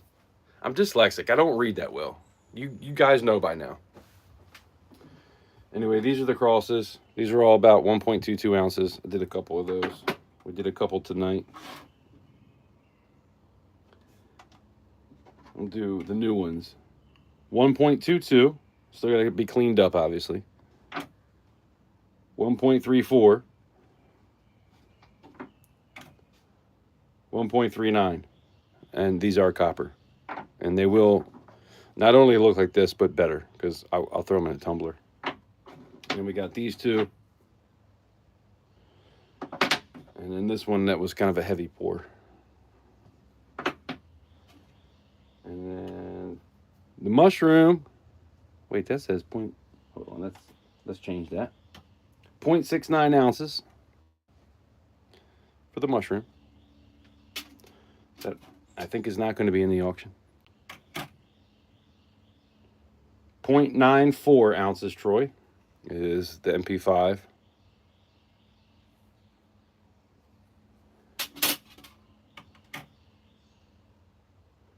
0.63 ounces is the AR-15 with all the extensions, or extras, I guess I meant to say.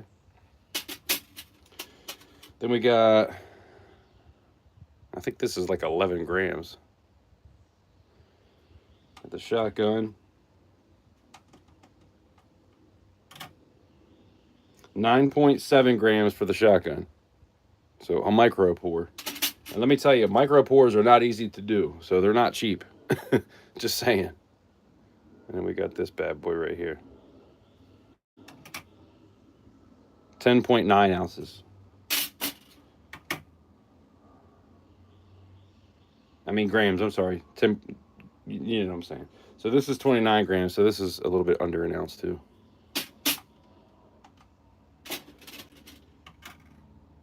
I guess all these really could be in grams, but this is 0.57 of an ounce. And I've got some more of those channel rounds. If you like channel rounds, I got 4 CC for Capital Currency channel rounds that are toned. I got 4 of those left out of 10. I only did 10 of them. And then I have a United States of America 1776 round. That's 2.55 ounces I did. And then I have a turtle. That's 1.7 something ounces probably. Like the flying turtle, but it's not a flying turtle. It's just a regular turtle. It doesn't have the extra. So it's 1.7 instead of 2 point whatever the flying turtles were. And then this one right here, I'm not sure what this weighs yet. But that's the CC Shield.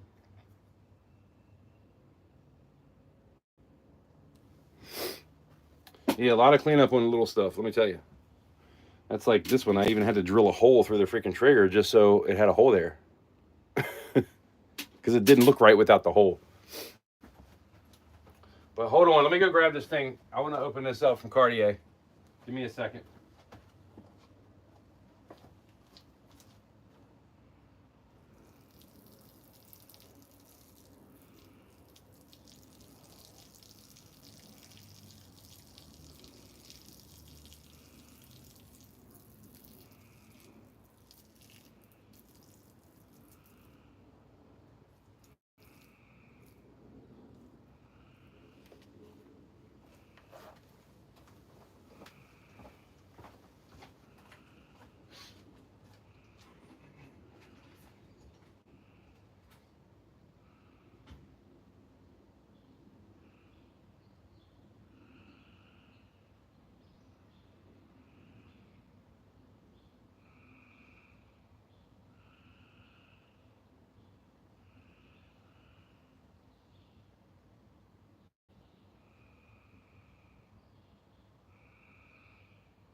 Find some scissors. Hold on. Where'd they go? There they are. Oh, by the way, I do have some of these things I was kind of working on. Smaller crosses, a couple hearts, some bars. Just basically taking a bunch of copper wire and things that I had broken down. And I like to pour it into bars. That's what we did with the crosses. I had, I think, 2 of these and like one of those. And that's how we made the crosses. I do like this cross, though. Is it this one? There is some other cool little crosses. My lighting in here sucks.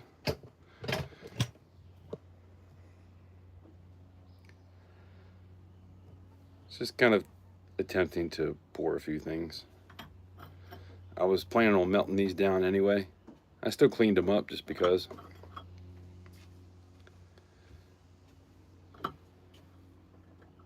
Okay. Bye, I love you. And then a couple hearts, nothing crazy.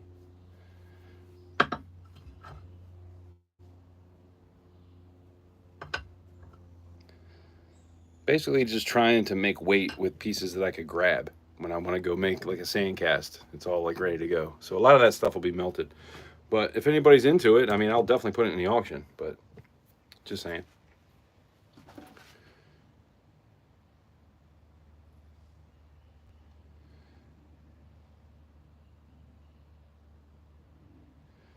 What are you complaining about, Rhonda? What did I miss?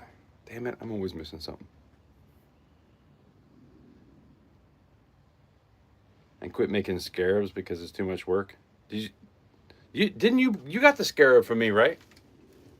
Was that you that got that, or was that somebody else? I did a scarab tablet one time. But let me tell you, that thing was a pain in the ass. It's not easy to pour. Actually, that might not have been you. I can't remember. So Littlefoot.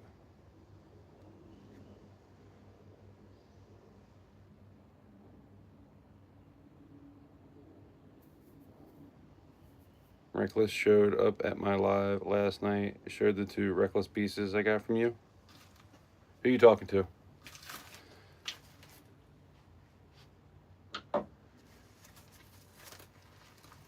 I don't have any Reckless pieces. I don't know who you're talking to, Cartier.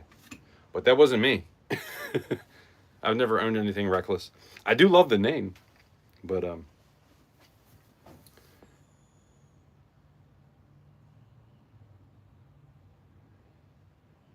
yeah, I know you had a scarab too. Yeah, I know what you're saying. I was just saying the one that I did was kind of a pain in the butt as well.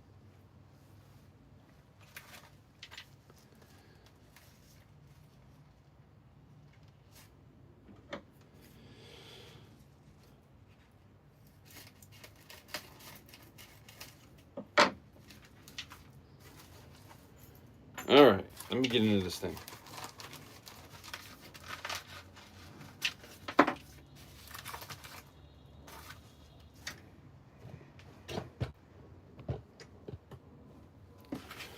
All right, so we got this. What we got here?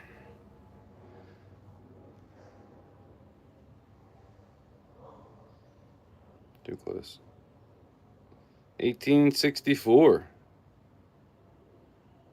Nice. Oh, you can't see.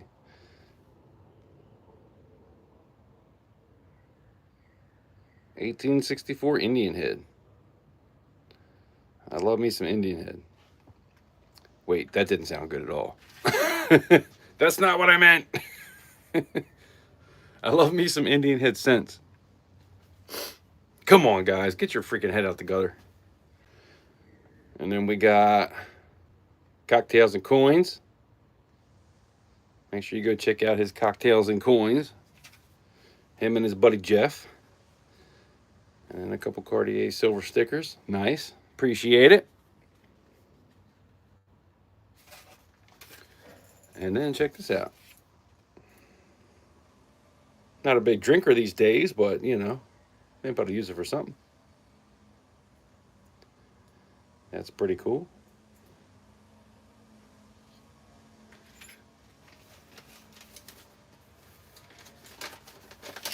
And then we got a letter here. Hey, Cap, I know you said you didn't want the dimes. Oh, yeah. So I split them up between the other winners. Wait, I thought somebody else won the dimes. I thought you told the other guy he won. I don't know. Whatever. Like I said, I didn't want to win because I wasn't trying to. I was just trying to tell you that the whole YouTube thing So that's a backstory for people that are here that don't know. So I was in his live stream, and I can't even remember the damn robot's name now. Bender. So apparently you can't type Bender. Nobody tried to type Bender because they won't let it happen. So I typed in Bender, and then this other dude said he did it like 6 times too. Neither one of us, Cartier, couldn't see it, and so I was trying to let him know what was going on with the whole thing, and yeah, wanted to make sure he knew that I wasn't I wasn't upset that I didn't win something. I wanted him to know that YouTube is ridiculous. But anyway, that's what happened there. But I still wanted to send you a little something something. I appreciate that. I do. Gave you a little swag I have and a penny for your thoughts. LOL. Keep on, my friend. I appreciate that. Thank you very much. But yeah, he was trying to send some dimes, and I was like, man, don't send me those dimes. I wasn't trying to complain about not winning something. I was trying to complain about YouTube being a piece of crap. You know. And we talked after on the phone. I gave him my number and was like, man, just call me because I feel weird about this whole thing. I don't want you to think I was mad about something. So we cleared the air, but I do appreciate you sending that anyway.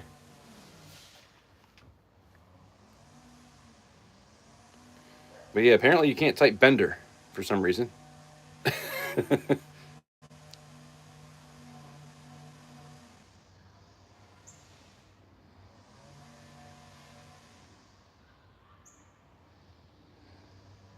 think I got them from you. What are you talking about, Cartier? The did you get the scarab that I did? It was a scarab tablet. I don't know if that's what you're talking about. I'm telling you, I probably have 400 or 500 pours out there in the community right now, and I have no idea who got what. There's no way I'll ever remember that.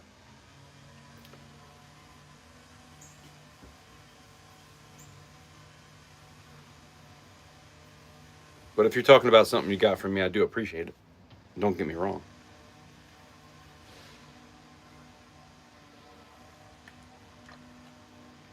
Like I was saying, I don't think that was you that I sent that to.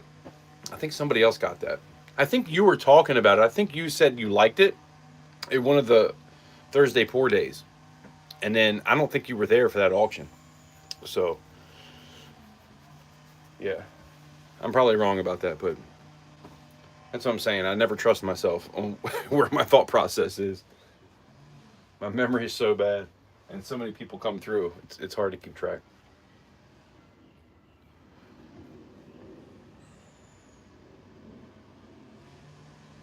Bend her. There you go. You can say that. Didn't it? Hey, Cartier, type in Bender and see what happens. Just type in Bender. I want to know if it'll let you say it. Because for some reason, they would not let me or that other dude say it. It was so weird. I was like, hold on, you got to be seeing what I'm posting. He's like, nobody got it. And I'm like, I just said it twice just to see if the first time didn't work. And apparently the other guy did it like 6 times. And I was like, dang. Apparently you can't talk about benders anymore. And it wasn't even benders with an S. It was Bender, the freaking robot. YouTube has got a freaking mind of its own, man. It's kind of ridiculous. We're all just trying to figure it out from a day-to-day basis, are we not? It's kind of crazy.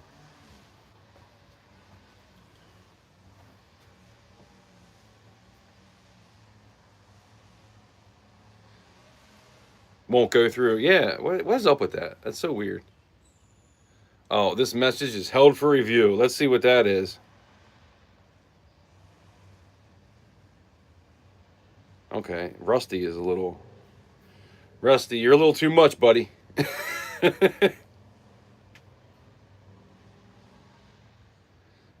Yeah, let's just hide that. I'm not even gonna... We'll just act like that didn't happen. Rusty, you're on a different level. Say something nice. UFO's no joke. What's up, Bendering? That is YouTube for you.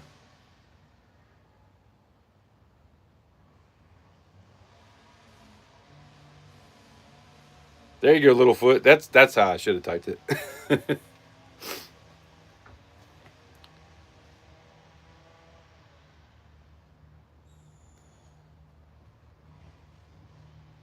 Rusty, what the hell are you talking about, man? I love Yes Man. I love the free economic zone of New Vegas. Hey, Rusty, stop smoking that shit, man. It's making you crazy. Just between me and you, stop smoking that shit, man. What are you doing? You're acting goofy.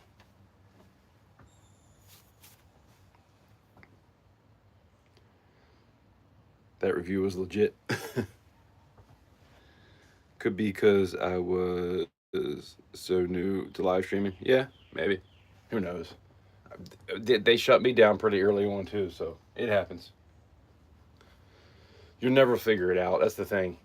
Once you think you got it figured out, they'll do something else. This ain't no True Social. I'm just joking. I don't even know. I've never even been on True Social, to be honest, but I know that gets the liberals up and gets their panties all in a bunch. So I think it's funny to say. And I'm not on either side. I'm just saying, I think it's funny.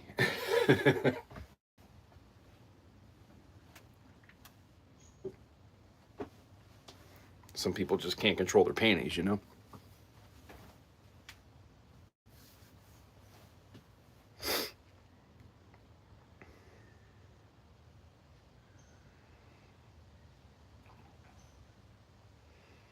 Well, AI is always watching everybody. That's the problem. So yeah, they probably were watching you.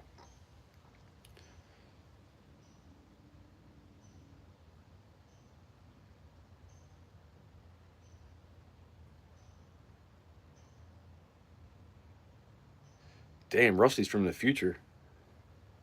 What shit are you on, Rusty? Hey, can you send some of that to Maryland? I'm kind of curious what you're on, man. That's some crazy stuff. What the hell? Oh.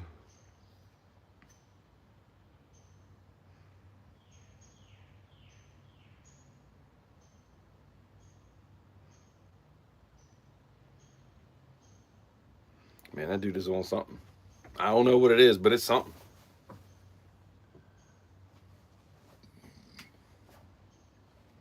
Hey, Rusty, I heard about that stuff, man. Sometimes when you smoke that stuff, it makes your balls fall off. I'm just saying, you ain't hearing from me, but somebody told me that when you smoke too much of that certain thing, even if you do it in other ways, not even smoking, your freaking stuff will fall off, man. Be careful.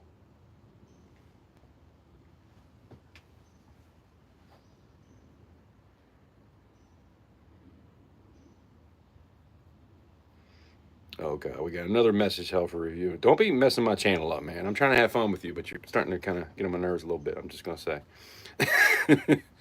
it's fun, but let's not be too crazy. Don't be getting me kicked off of YouTube.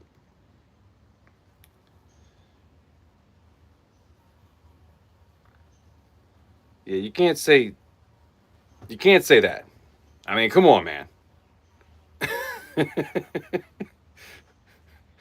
What the fuck is wrong with people? Oh god, Lord help this man.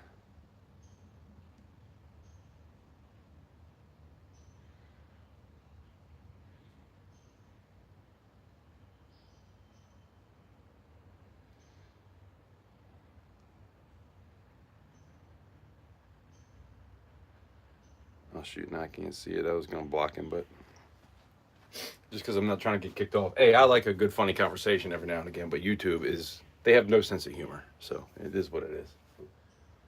I don't even know what the hell he was talking about. It'd be kind of funny if you could do it in a way where you're not using certain words. That will definitely get you kicked off of YouTube. So if you can figure out a better way, maybe come back next time and you know, make it funny, not aggressive or there's a better word, but I can't think of it.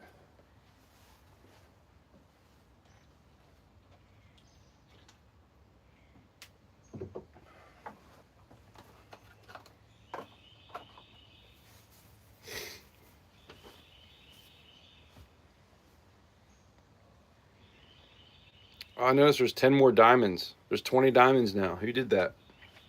Did I miss something? I'm sorry if I missed that.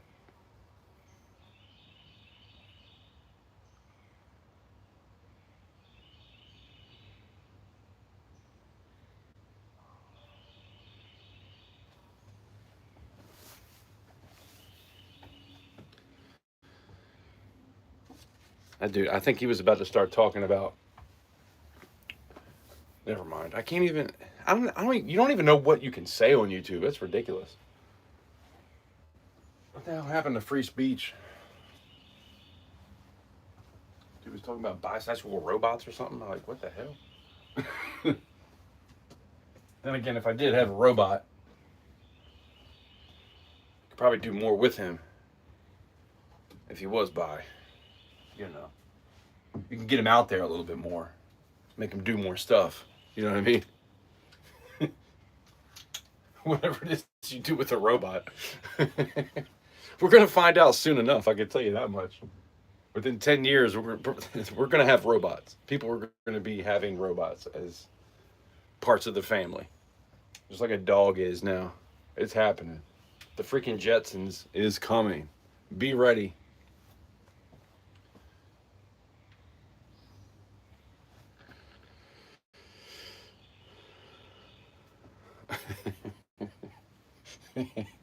People always crack me up. I wish YouTube would have a cool enough personality where you could actually have people like that around saying stupid shit and you're just like, yeah, that's funny. And not get kicked off of YouTube for it, you know?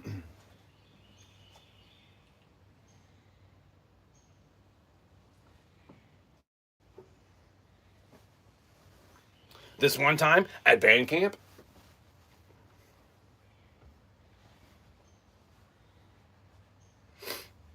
anyway, guys, I'm gonna get off here probably pretty soon.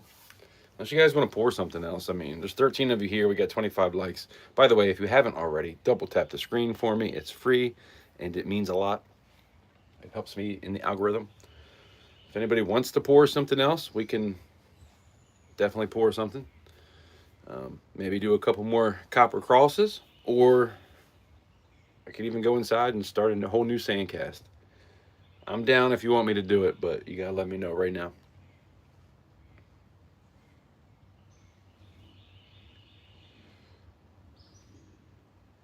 Pro off his meds.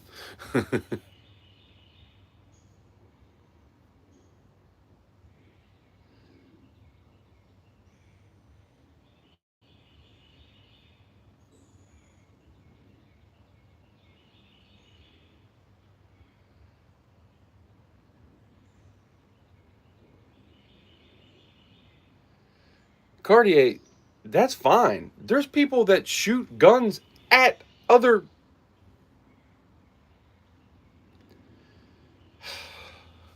This is getting ridiculous.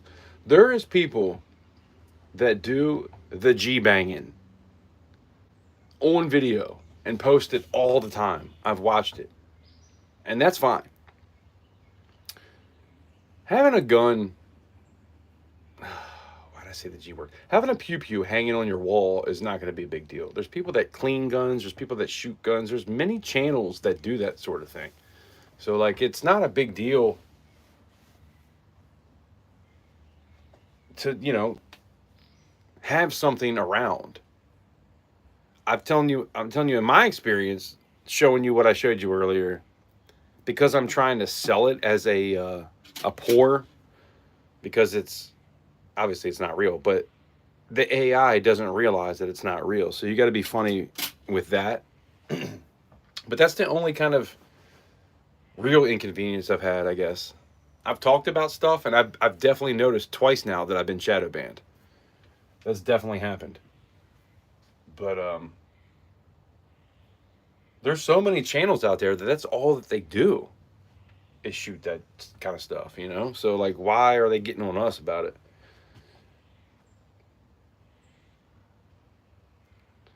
Bro off his meds, yeah. I don't know. It happens, man. What meds you on? No, don't say that. Don't say that. Never mind.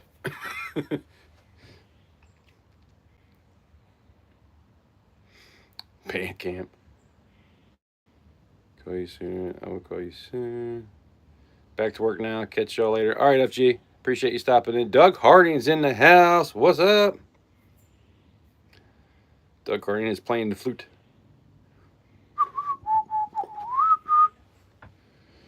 That's how he rolls. Sometimes you just gotta play that flute. Are you asking me if I'm playing the flute? Uh-oh. Now we're getting weird. All right, Rhonda. Thank you for hanging out.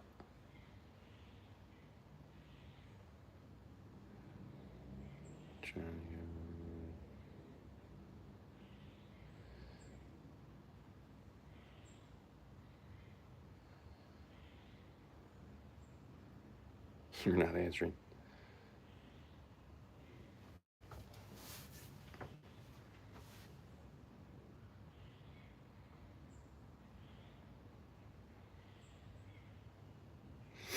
Now that might be Littlefoot. That might be a thing. But how's YouTube going to know where you're from? Because like in Maryland, I can't have a 50-round clip or a mag in anything. But how are they going to know? They might though. I mean, your channel says where you're from. I wouldn't be surprised if they started doing dumb shit like that.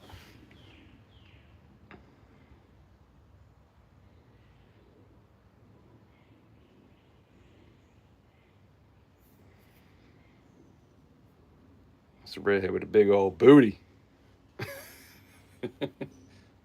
No comment. Why are your comments not showing? I don't know.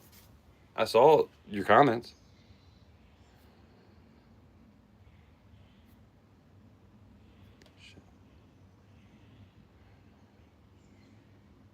DEA will be showing up.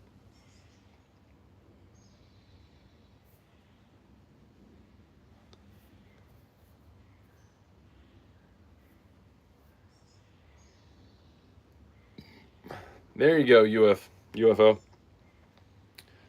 You know what's up.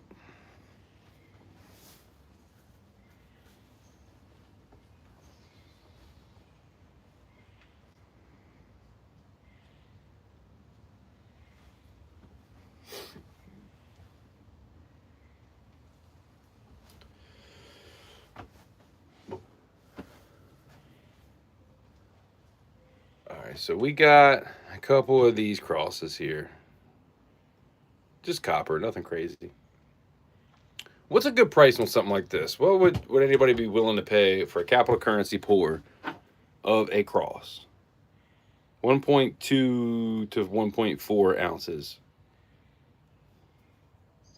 I was thinking about putting a few of them out. I never know what to charge for copper. Shit, I don't know what to charge for silver, to be honest, at the time. I'll tell you what, it's never enough, that's for sure, for the amount of work, but a couple cleaned up. I'm going to clean those up. And then some other stuff that I kind of cleaned up. But I haven't run anything through the tumbler, just the wire wheel. And then we got all this stuff that'll be up for auction soon. The channel round, the channel shield, I have to clean that up still. But we can go inside if you want to see the other stuff I have. Just let me know. Say yay or nay. If you want to go see the other pieces, say yay. We're running the studio real quick. And I'll show you the rest of it. It's not a whole lot. Definitely far behind on trying to get stuff done.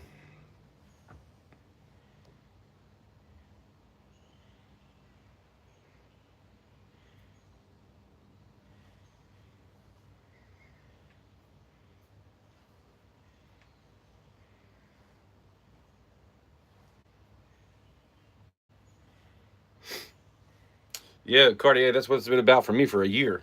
I've been doing the same thing for a year, just trying to get my pours out there. It's not about the money. But it's got to be worth your time to do it as well. For me, I don't have like a job that's been going on. I've been kind of waiting for something to happen, and it's starting to happen now, but it's slow. Trying to build something, you know. So I tried to kind of come into this as a business, and even the whole way through the business of just doing this. This is all I've been doing for the past year. I've tried to look at it as I want to get my pours out there. I'm going to put it up as cheap as I can. I want to try to just get it out there. And the more people see the quality I put into my work, the more people will want to buy those pieces. And, you know, sometimes it's a home run and sometimes it's a strikeout. It just kind of is what it is. It's all about growing. And it's hard to grow on here, I'll tell you that much. If I had to do the same thing on a different platform, I probably would have did better. But I started here and I wanted to solely be on YouTube because this is where I started in 2020. So that was kind of my thought process behind it. But I do post things on other platforms, but I don't sell anything on other platforms. It's all strictly on YouTube.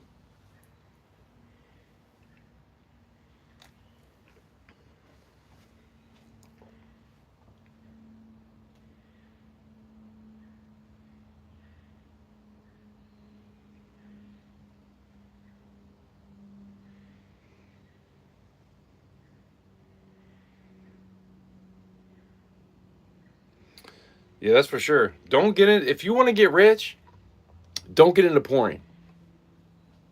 Because pouring's not going to get you rich. First of all, because you keep buying stuff. You keep buying stuff. As soon as you think you got the stuff you need, no, you need to buy more stuff. This was set up for woodworking at one point, and now it's all for pouring. So, there's always stuff to buy. That's just kind of part of it. That's always going to be a part of it. And then the silver, man, if you're trying to pour silver, silver is always fluctuating. You can get in on silver at a certain price, and then if you don't, like you say, you buy 100 ounces, if you don't sell those 100 ounces within a couple months, and that's like kind of pushing it for one person to pour 100 ounces, it's probably going to take at least a month to pour it all out there, because there's going to be mess ups, there's going to be things you thought were going to work, then you're going to need to buy more sand, your crucibles are going to break, there's always going to be something. The people that buy don't really think about that sort of thing, and that's why I go live and do it, because I want people to see the behind the scenes of how things don't always work and how things can kind of be expensive. I mean, I bought a furnace. First time I used it, it broke. I bought a lot of things too that I probably shouldn't have bought, so feel free to ask any questions. Do I need this? Shoot me an email. I'll let you know, in my opinion, if you need it or not, because there's so many things I bought that I was like, why the hell did I buy that? I didn't need that. But it's not that expensive to pour, man. You can literally go buy this right here. Get the cup, get a torch. You're going to need at least one MAP gas. I use 2 MAP gases. Actually, now I use a MAP gas and a propane, because 2 MAP gases is kind of expensive. And you just, fire it up, pour it into a mold or whatever it is you're doing. You could do sand cast too, but with this, you can't really melt more than 2 ounces. You can pour it into there. When I'm trying to be precise with my weights, this is what I use. If I'm pouring a mold, something like the mushroom or something like that, or even this, the shield, you can see I'm pouring it down into a sand. So it's kind of, there's different levels to this. And then if you really get into it, you can get into the lost wax method, which just to start out is going to cost you probably 15 to $2,000 just to get into it.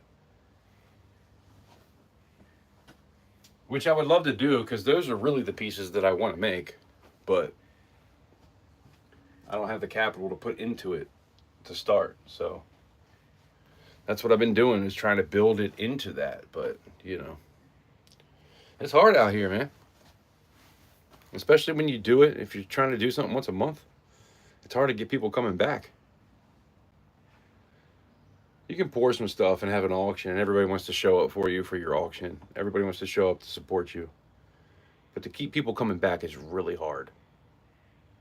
And I'm lucky. I got some people that always come back, but it's still hard to really build it into something. But I told you guys, man, I'm going to go for it. I'm going to go for it 100%. I'm going to keep doing it until I can't do it anymore. And that's what I've been doing. So hopefully people show up for that and realize that, you know, it's not really about the money, but we got to pay our bills too. You know what I mean? It's got to be worth the time. I got pours where I've spent 8 to 10 hours on one pour.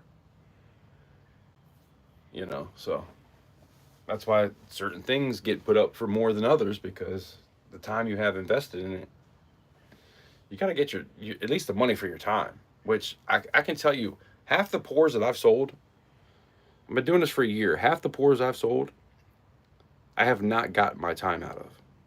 At least half. Just the time invested in it. And that's fine, because you got to start somewhere, and I've always went into it with that mentality. We got to start, we got to get it out there. We got to get the art out there. Let people see what you're doing, and then it'll go from there. And so, you know, but it takes a while, man. It takes a while. I wish I could have had an auction once a week and just kept pumping stuff out that fast, but it's hard, man. Especially sand casting. It's really hard to do that. There's some people like the Locker Mint. Go on oh shit, what's it called? Go on TikTok and check out the Locker Mint. They even go live every now and again. And they're sitting there just pumping stuff out, but they got 3 guys doing it. And the one guy's been doing, that's all he does is the molds. He doesn't even pour, he just does the molds and gets everything ready.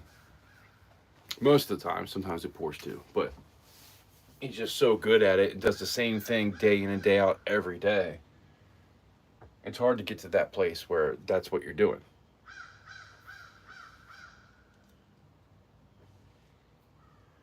I've definitely wanted to get there. It's definitely a dream, and we will get there at some point. Might not be anytime soon, but we'll get there. We're shooting for it, you know? All we can do is our best at wherever we're at in our life, you know? Anyway, I digress.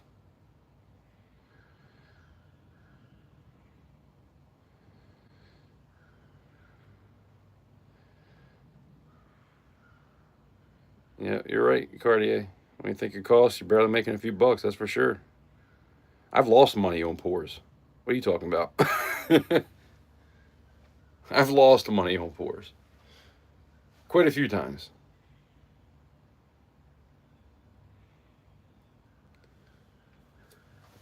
But, you know, that's why you do something you love. If you do something you love, it's not quite like work, and you're more willing to put in the extra time. You're more willing to do the things that you wouldn't normally do because you love it so much. And that's kind of how I try to go at it, but I still get discouraged every now and again. I'm not going to lie. And you know, when you come here, you always get the truth. I tell it like it is. I'm not going to sugarcoat anything ever. There's days when I wake up and I'm like, man, I just do not feel like pouring today because it's hard out here.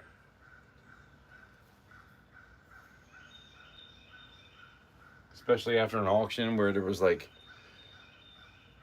10 or 15 people there most of the night. It's hard. It's hard to keep doing it. But that's what they say, you know, persistence pays off. And as long as you keep doing it, you're going to go through these hard times. As a matter of fact, you have to go through hard times because you're not going to appreciate it as much if you don't. So I kind of embrace the hard times, but it does get hard to embrace every now and again. You're like, damn, when is my time going to kick off, you know? And that's just me being honest. That's just me being 100% with you guys, because that's how I always am. I'm not going to change that. I don't care if you don't like what I'm saying. I don't care about that. That's not what it's about. It's about being authentic and bringing you guys along on my ride and letting it be 100% authentic in every way. And I feel like that's what I've done better than anybody.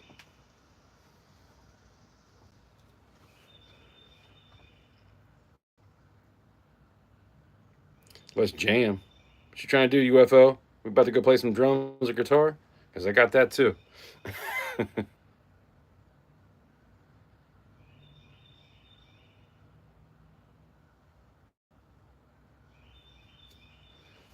Yeah, Cartier, I hear you. Cartier says that's why I don't pour certain things anymore. Nobody wants to pay for the time, just the melt price. Yeah, it can't be about the melt price because the melt price is what you're paying just to melt it. That's before I do any work. The melt price is before I even touch it. If you want something for melt, go buy some freaking. Don't even come into an auction of mine. If you want something for melt, just go buy some rounds because I don't have nothing for you. I don't even have rounds for you at melt, to be honest, because I can melt that stuff down and do something else with it. You know what I mean? Which, not that I'm ever rude about it. Like, hey, don't come around. I'm not saying that. It's just, when it comes to a business and you're trying to build something, you got to have a certain mindset to grow. And then I also try to have a certain mindset to be where I'm at, if that makes any sense, I'm not trying to grow too fast. I'm just trying to grow a little bit. And that's why it does get discouraging sometimes. Because you feel like you're putting a lot into something that you're trying to grow, but it doesn't always grow. So it's tough. It's tough. And I talk about this stuff because I think it's important. We all should talk about this stuff. Anybody coming on here telling you pouring is great and I make $1 million every month and I'm perfect and everything is so good at what I do. It's so easy. You better smack them in the mouth for me because it ain't true.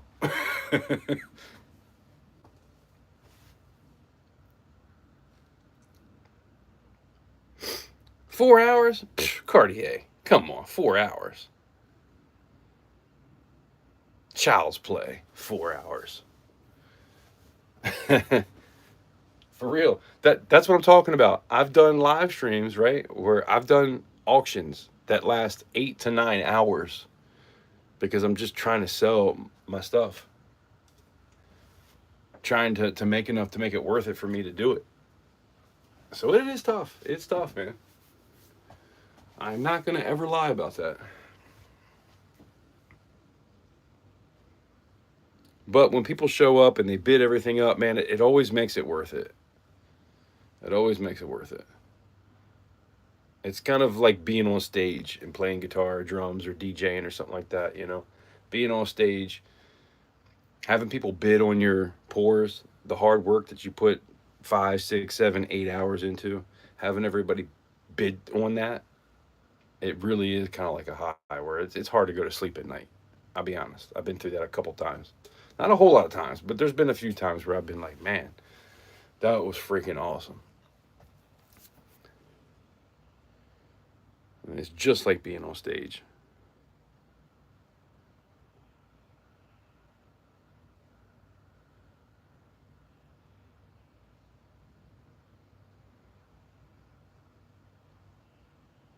Yeah, it's hard finding people out there that will sell your stuff. Like if you're talking about a shop,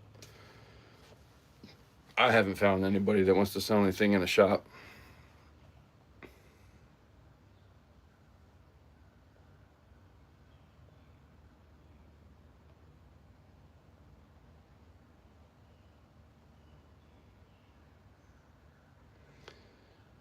UFO, you gonna bring some bongos? Actually, you know what's funny? I have a djembe drum in my truck that I'm trying to sell right now.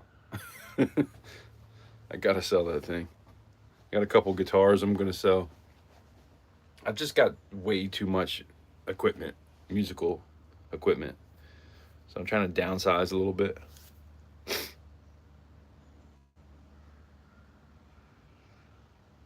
They say $45 an ounce for baseline. No, UFO, it's not really. When you think about some of the people out there that are really doing the damn thing, They're charging $2 a gram. So we're putting stuff out, and I put stuff out at 45. I also put stuff out at 50. I've actually put stuff out at 35. And you guys can vouch for me. I've put plenty of pours out for $35 an ounce. And I have raised that a little bit because I have to. But back when silver wasn't quite as high as it is now, I was selling pours at $35 an ounce. I started all my first channel rounds at $35 an ounce. And it wasn't that much lower than it is now. But even at that, you still got an hour in that piece from pouring it, stamping it, doing whatever. So at 35, the cost was probably, I think, 27 back then. So for an hour of my time, I'm making $8. Is it really worth it? That's what people don't think about. And it's at least an hour. It's probably more than that, usually. But I love talking about this stuff because, people just don't get it. People don't understand. They see a pour and they're like, I'm not paying over spot for that. Like, why? Don't you understand, like, what came into making this happen? Let me show you. That's why I go live. That's why I do it. And people can get pissed off at me all they want for telling the secrets about how pouring is. I don't care about that. I want people to see how much work goes into making a pour. That's what it's about for me. That's how we grow this thing into something. People know they're going to get the honest truth with me and coming here. And that's more important to me than anything. So, love it or hate it, that's what it is. 7 Stacks, what's up? Yeah, you're a little late. I already poured some stuff. Appreciate you stopping in, though.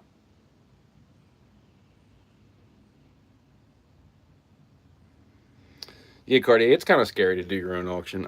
I'll admit.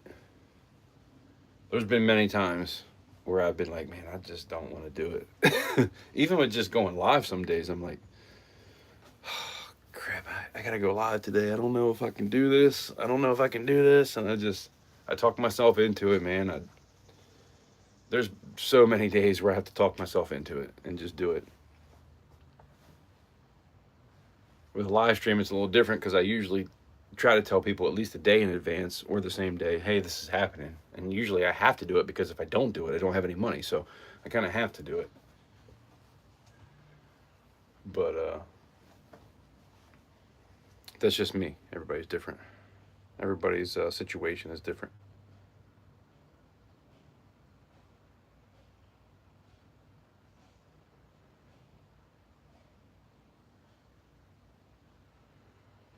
It's about finding the right product to present. Yeah, you're right about that. I've put a lot of different products out there. Some do better than others. So you're definitely right about that. And let's take a minute. Let's take a minute to bow our heads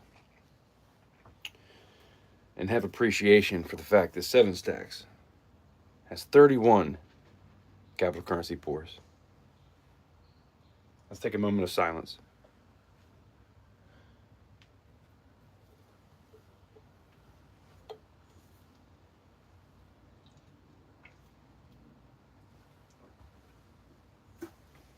The fact that I'm even saying that there is somebody out there that has 31 of my pours truly means the world to me. And you know that, 7. I appreciate everything you've ever done. And I always talk about how you are the number one. When it comes to pours, you always get something every time. And I truly appreciate that. From the bottom of my heart, it means the world to me. So thank you. I can't say it enough.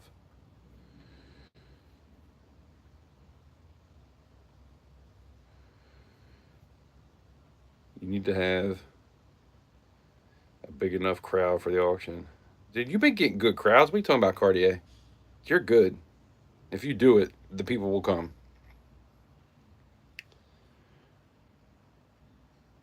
Trying to find the right day of time. Lots of shows out there. Yeah, I hear that too.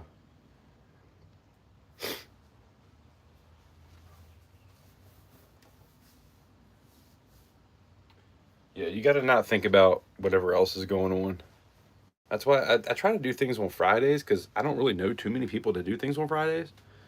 I know Oceans goes on Fridays sometimes, but he even changed to earlier. So Friday is kind of my day just because nobody that I personally watch does a whole lot on Fridays. There is people that I used to watch, but that for no reason will watch me. So I don't care. You know what I mean? It's like I've given so much time into all these other channels that don't give me the time of day, and it's like, why am I doing this? I'm not going to sit here and worry about you and stepping on top of you when you've never even watched one of my videos, right? You know what I'm saying? I mean, it's just how the brain works. I try not to be like that because I don't want to be that guy. But at the same time, you're always going to be stepping on somebody. So if you're not somebody that's like following me and paying attention to what I'm doing, you got to do what you got to do. You know, there's always going to be somebody out there, and people can get pissed off, and people do get pissed off, and you know, it is what it is. I'm not going to live my life worried about somebody else being pissed off about something that 30 people could have did the same day I did. But that's just me.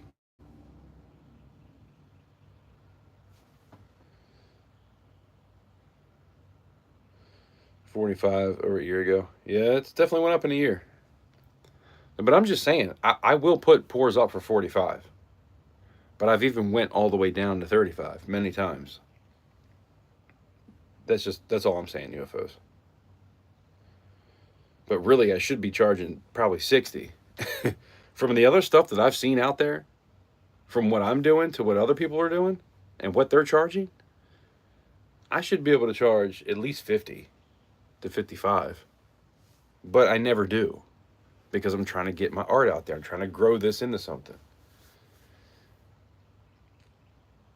You gotta have faith that the people are always gonna show up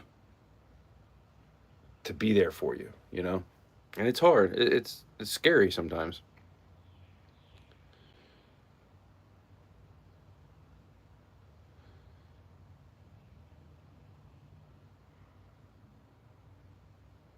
Yeah. No, I hear that, UFO. The problem for me is I can't keep buying because I kind of went into this as a place in my life where I'd been kind of out of work and tried to come into this. And here's what you get, fool, 100% fucking, you know. It is what it is. Full honesty.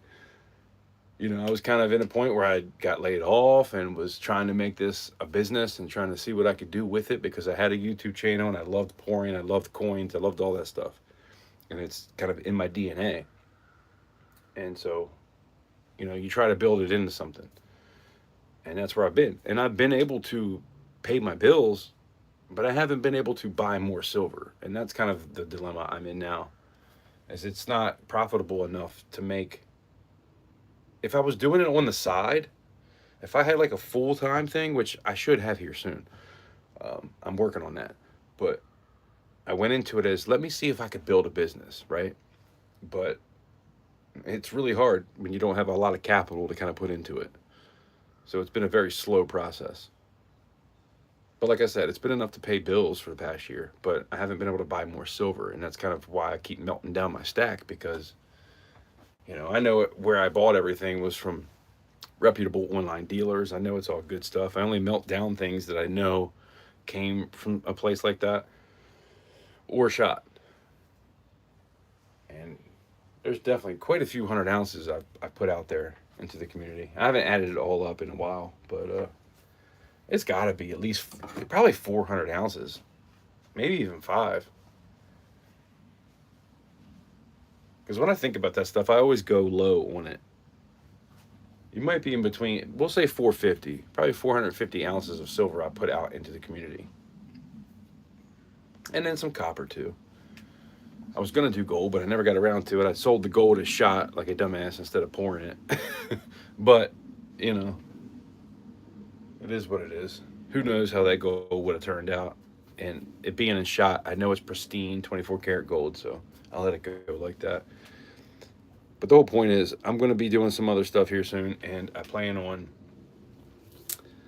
doing what I got to do to get to get on a good trajectory. I can't even say the word. You know what I'm trying to say. Trajectory. Trajectory. I'm trying to get on the right path, man. So once I get to a place where I'm able to pay my bills and then put the extra into this, that's when it'll probably really pop off because I'll have the capital to do it. So we'll get there, but it's going to take a little bit of time. And like I said, man, if you guys show up for me and come to the live streams to hang out and bid on some stuff, that just helps me keep it going, you know?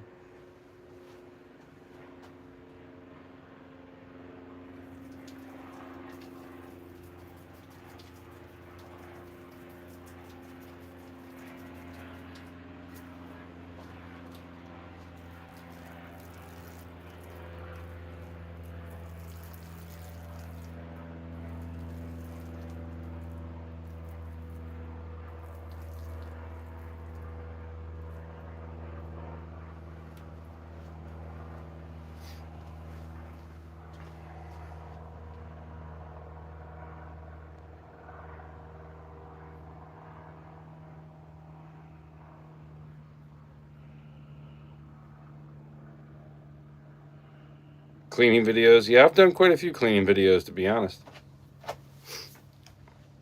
Yes, please pray for me. What's happening, Seven Stacks? You okay? I'll pray for you. I pray for people in the community all the time.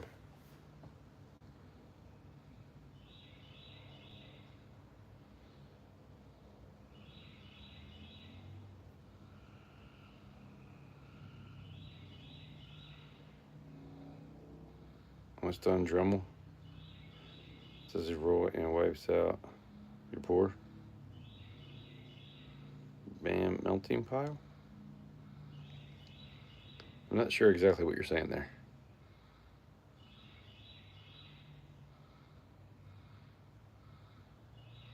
Gotta keep you going, bro. Seven Stacks, you are the number one. And I'll say it in front of anybody. And I've had other people that buy more coins, but when it comes to the pours, you are number one. And then Titan, when it comes to coins, he's number one. But when it comes to pours, Seven Stacks is the one and only. Nobody even comes close. And I truly appreciate it. It means more to me than you'll ever know.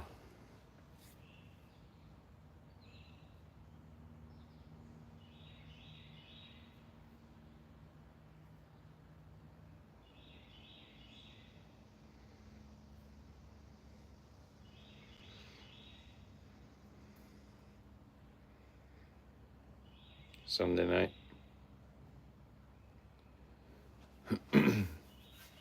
Yeah, there's always going to be somebody. I mean, I know people on Sunday nights that are doing stuff. There's always you can't get around it. There's always going to be somebody. You're going to piss somebody off.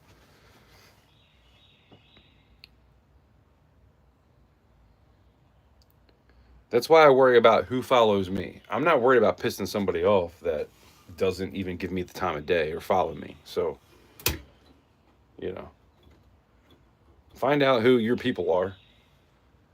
Find out what days they're doing stuff. And then just kind of go from there. I mean, that's my best advice. I'm no expert at this, but just saying.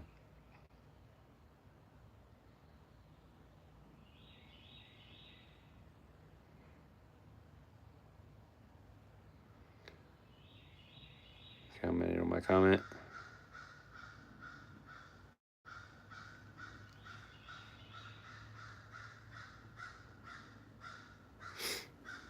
Yeah, Seven, we're always moving slower and dealing with life. Isn't that the truth?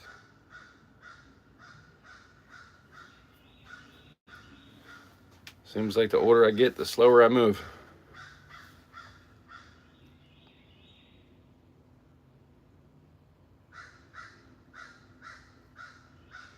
I picked up some generic rounds for 30. When was silver 30 this week? I didn't notice that. Nice job. I wish I could find some rounds for 30. I almost found rounds for 30, but I'm not even going to get into that. That just didn't happen. It is what it is.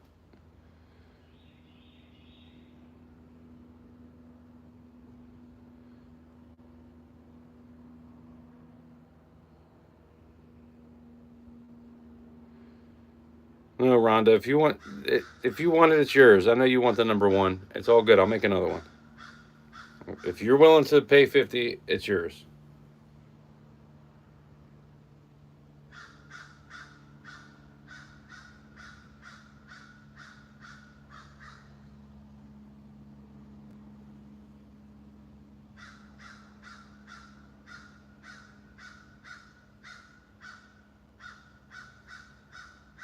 You started that, Cap, about the 31 pours. Did you not say that? I thought you said 31 pours. I'm sorry. Did I not read it right? I don't know. I'm not going back. If I didn't read that right, I'm sorry. Are you talking about I started it with the original pour? It's got to be, I know it's got to be close to 30 if it's not 30. So if I read that wrong, I don't know. Here I am always catching up on the freaking comments.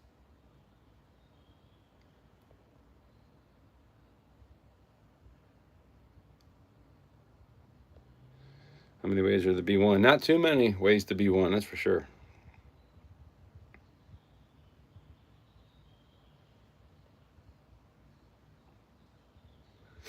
Now, I hear you, Cartier. I'm just saying there's always going to be somebody. Unless you got 5 friends, there's always going to be somebody. You know what I mean? It's just hard.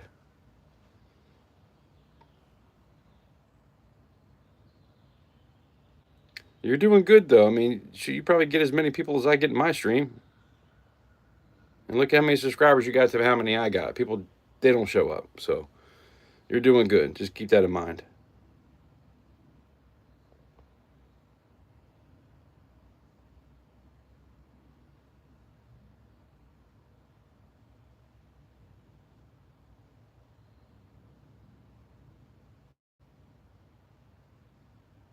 Below spot. Nice. Wish I could get something at below spot. I'd probably get some more if I could afford it. I can't afford it right now, man. I gotta get these bills paid, and I gotta try to figure out what the hell I'm gonna do. Everything is coming down to the wire right now. Like I'm getting tight. To the wire. Who's sung that? Some kind of hip hop song. I don't remember now. Oh, Kanye West. To the wire. That was a good song back in the day.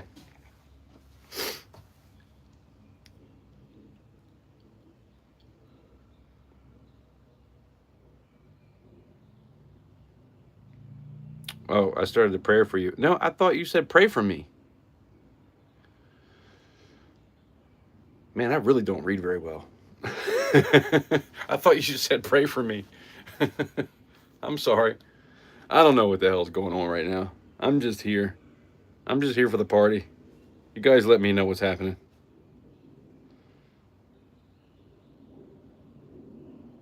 Yes, Rhonda. Yes. I see, Rhonda. You are right. Rhonda's right. Everybody, Rhonda's right. Rhonda's right. Should I sing it? Rhonda's right. Yeah. Huh? There you go. Come on, Rhonda. What's up now?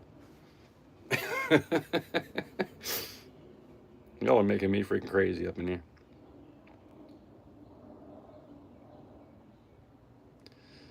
No, Cartier, I wish I could. I wish I could, man. That's what I'm saying. I got bills to pay, so I'm kind of like at a spot right now where I got to get my bills paid first.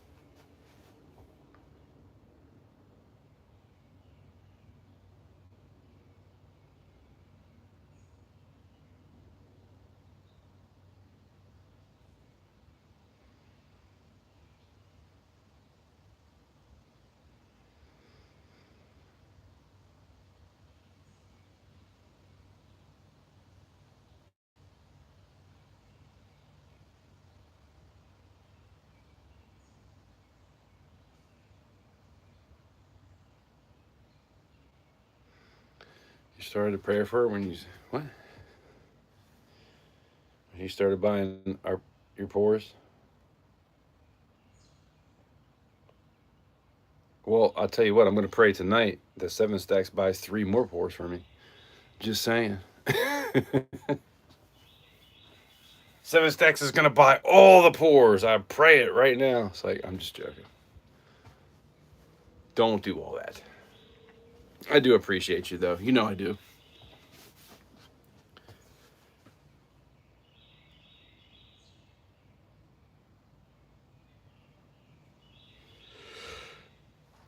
Yeah, I got a couple silver mint sets I want to be putting up in the next auction. I was trying to hold on to them. I got 1960, 61, 62, 63, and 64, I believe. I'm going to have to let them go. I got a bunch of stuff. Man, you know what I got that's worth a lot of money right now? So, I don't know if anybody watches hockey, but my team is the Capitals. Alex Ovechkin plays for the Capitals. Number 8, the best of all time, in my opinion. Some might argue that, but he has more goals than anybody in the whole NHL ever. He just surpassed Wayne Gretzky. I'm not sure where he's at right now, but it's got to be getting pretty close to 900. I have goal number 233 that he scored against Florida. Second goal of the night. They won that game 4-0. And I have that goal that he scored with. And some people are selling this thing for like 5 to 7 or 8 grand for one of these. I've only seen 2 that are actually online right now. And I'm thinking, man, there's a store right up the street from me. I'm thinking about going up to them and saying, hey, what will you give me for this? Because if it's a couple thousand, I'll do it. But if they're going to be like, yeah, we'll give you 400 for it, like, there's no way. I don't really deal with memorabilia too much. I've collected a lot of it, but I've never really sold it. And I know if I tried to sell it like on OfferUp or something like that, I'd probably get more for it. But then you got to deal with like people in the streets.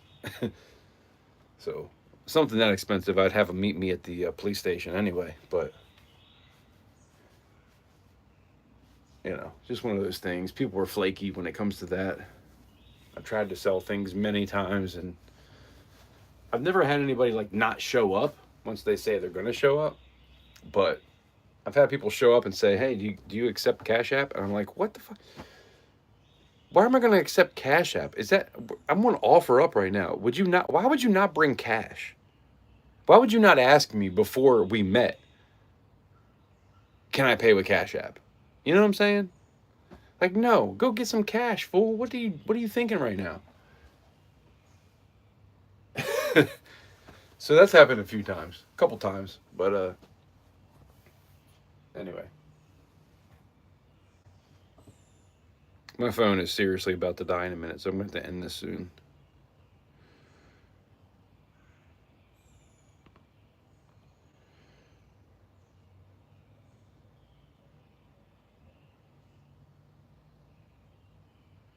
Yeah, I don't know about that whole crowd, man. They don't really follow me at all. So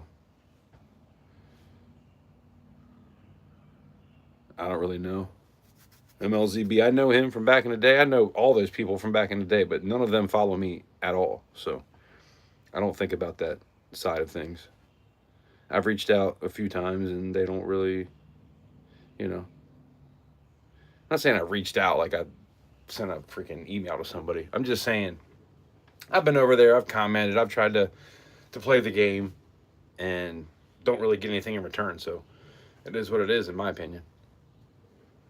I try to take care of the people that follow me, that care, that want to be a part of what I'm doing. And I haven't got that from them. So, you know, and I'm not going to get into that, but I've done a lot of things around here and there that there's so many people that just don't really give a shit. And it's so aggravating. Like, I've done so much for the community in certain areas, and those people never show up for you. And it's so disheartening. Because I've always tried to be that guy that, like, if you show up for me, I'm going to show up for you. But, you know, things happen. And I know that, I'm not saying that, oh, God, I'm not saying that they're, like, those type of people. I'm just saying I don't know them like that, is my point. But other people, you know, you try to kind of go out of your way for, that don't even give you the time of day. So it's like, I quit doing it. I just quit trying to chase that and just do my own thing. That's my point. Wasn't trying to take that somewhere it didn't need to be, but that's my point.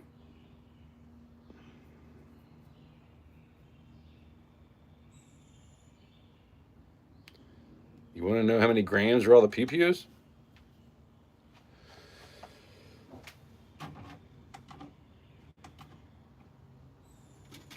All right, well, this one is the AR 19.6. This MP5 29.2. And these are almost nothing. The shotgun is probably 9.7 grams, which I know somebody wants that. And then the rifle, 10.9 grams. That's the PPUs. I don't think I have any more. I thought about trying to get one of the 9mm done, but I didn't get to that yet.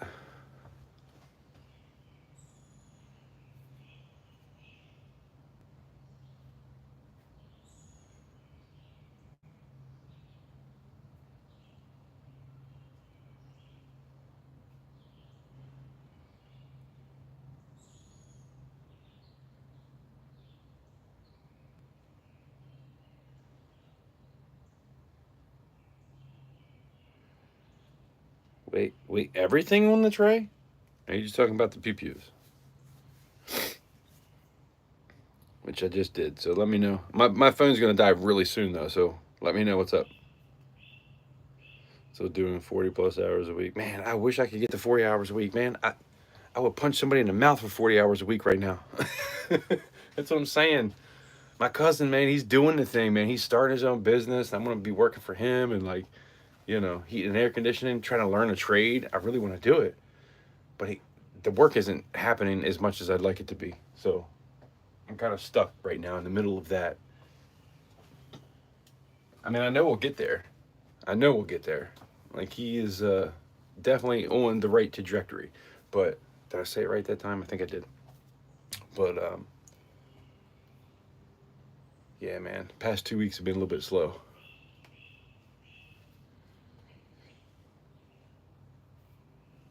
You want everything on here? I can cut this off and let you know what that's going to be too if you want. I mean, it's not going to be perfect, but 21.6 grams is the mushroom. You got the Chevy symbol, 29 grams even.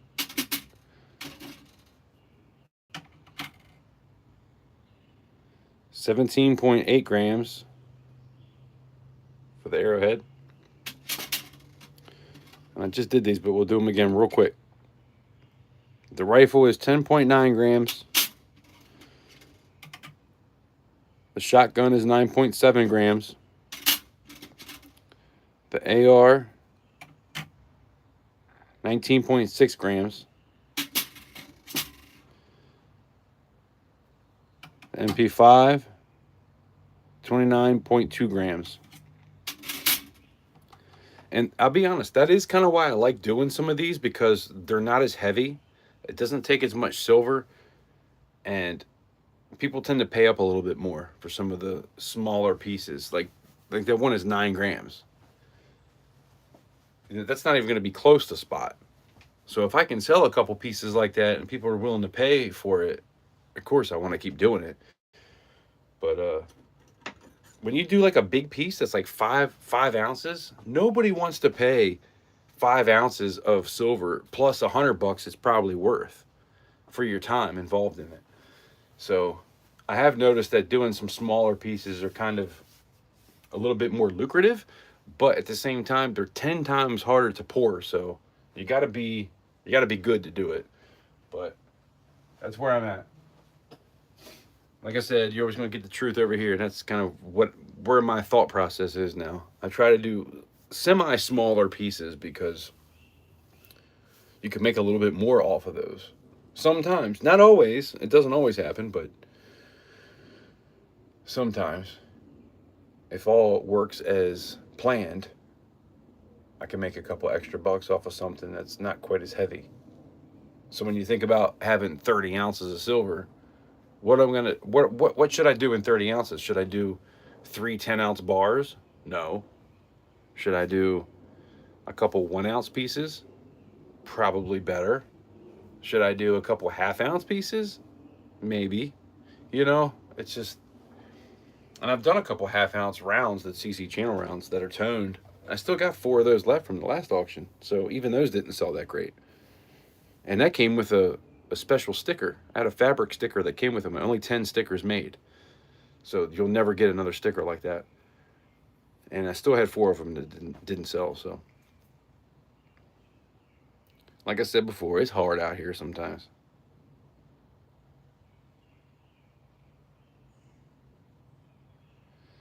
You got the prototype, Cartier? That's cool. I think this is a number 2. So I think I did a prototype and a number 1, and then this will be number 2. And I only poured those because people asked for them. But you know what's funny? People ask for something, and you go to pour it, and then when you have the auction, they're not there. That happens all the time. It's like, man, it's hard out here, let me tell you. But my phone is seriously going to die soon. We got to end this in a minute. Everything had them. I'm a deli guy, a very large store chain, so I don't get a lot of pouring and cleaning time. Yeah, that makes sense. Have a bag of pours I need to clean, right? Yeah, I cleaned all those yesterday, so I had a bag before I cleaned them too. I tell you what though, it's hard to clean if you're filing with files. And I got to be quick talking about this, but if you're using files like this, let me tell you, when you get about 5 or 6 different things you're trying to file down, by the time you're done, you do not want to file nothing for at least a few days. I don't care how in shape you are. I've done it in shape, I've done it out of shape, and no matter what, it's a workout trying to file stuff.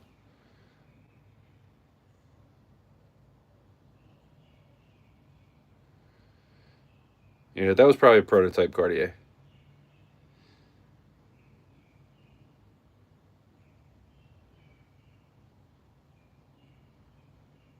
Better charge it, I'll be calling soon. Uh-oh.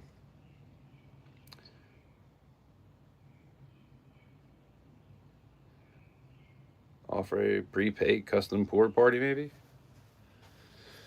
Yeah, I don't know. That's an idea. Somebody had some, I don't know how you would do that, but if everybody had like channel rounds, say everybody went to FG and said, hey, make me a channel round. And then send them to me. And then we did a bid to see who was what, and they all weighed the same, right? Something like that. And then,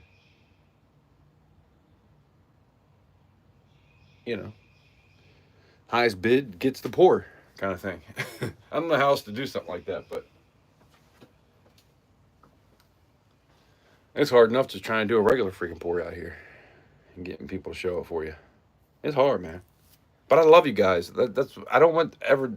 Listen, I talk about stuff because I want to be authentic. I want to be 100% honest with what it is I'm going through and thinking about. So I always say it like it is.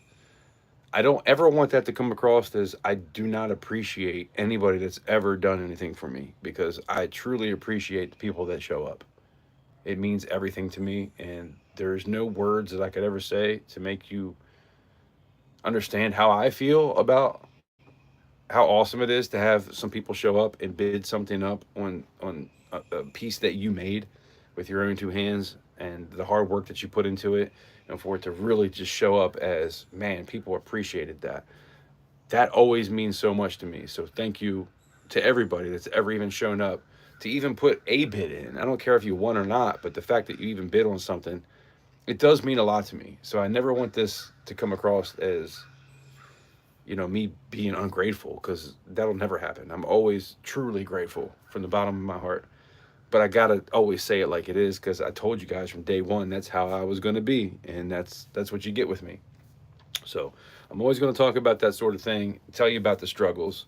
I don't want it to be all rainbows and butterflies and people coming in here thinking, oh, I can pour and be a millionaire. That's not gonna happen. It's not gonna happen. But those people that show up for you are your ride or dies, and those are the people that are always going to mean something to me. So thank you from the bottom of my heart to everybody, and I truly appreciate it. So we're going to end it at that because my phone's about to die. So like I always say, man, thank you so much from the bottom of my heart. It truly does mean everything to me. And like I always say, I appreciate you stopping by. Hopefully I'll see you on the next one. Have a great day.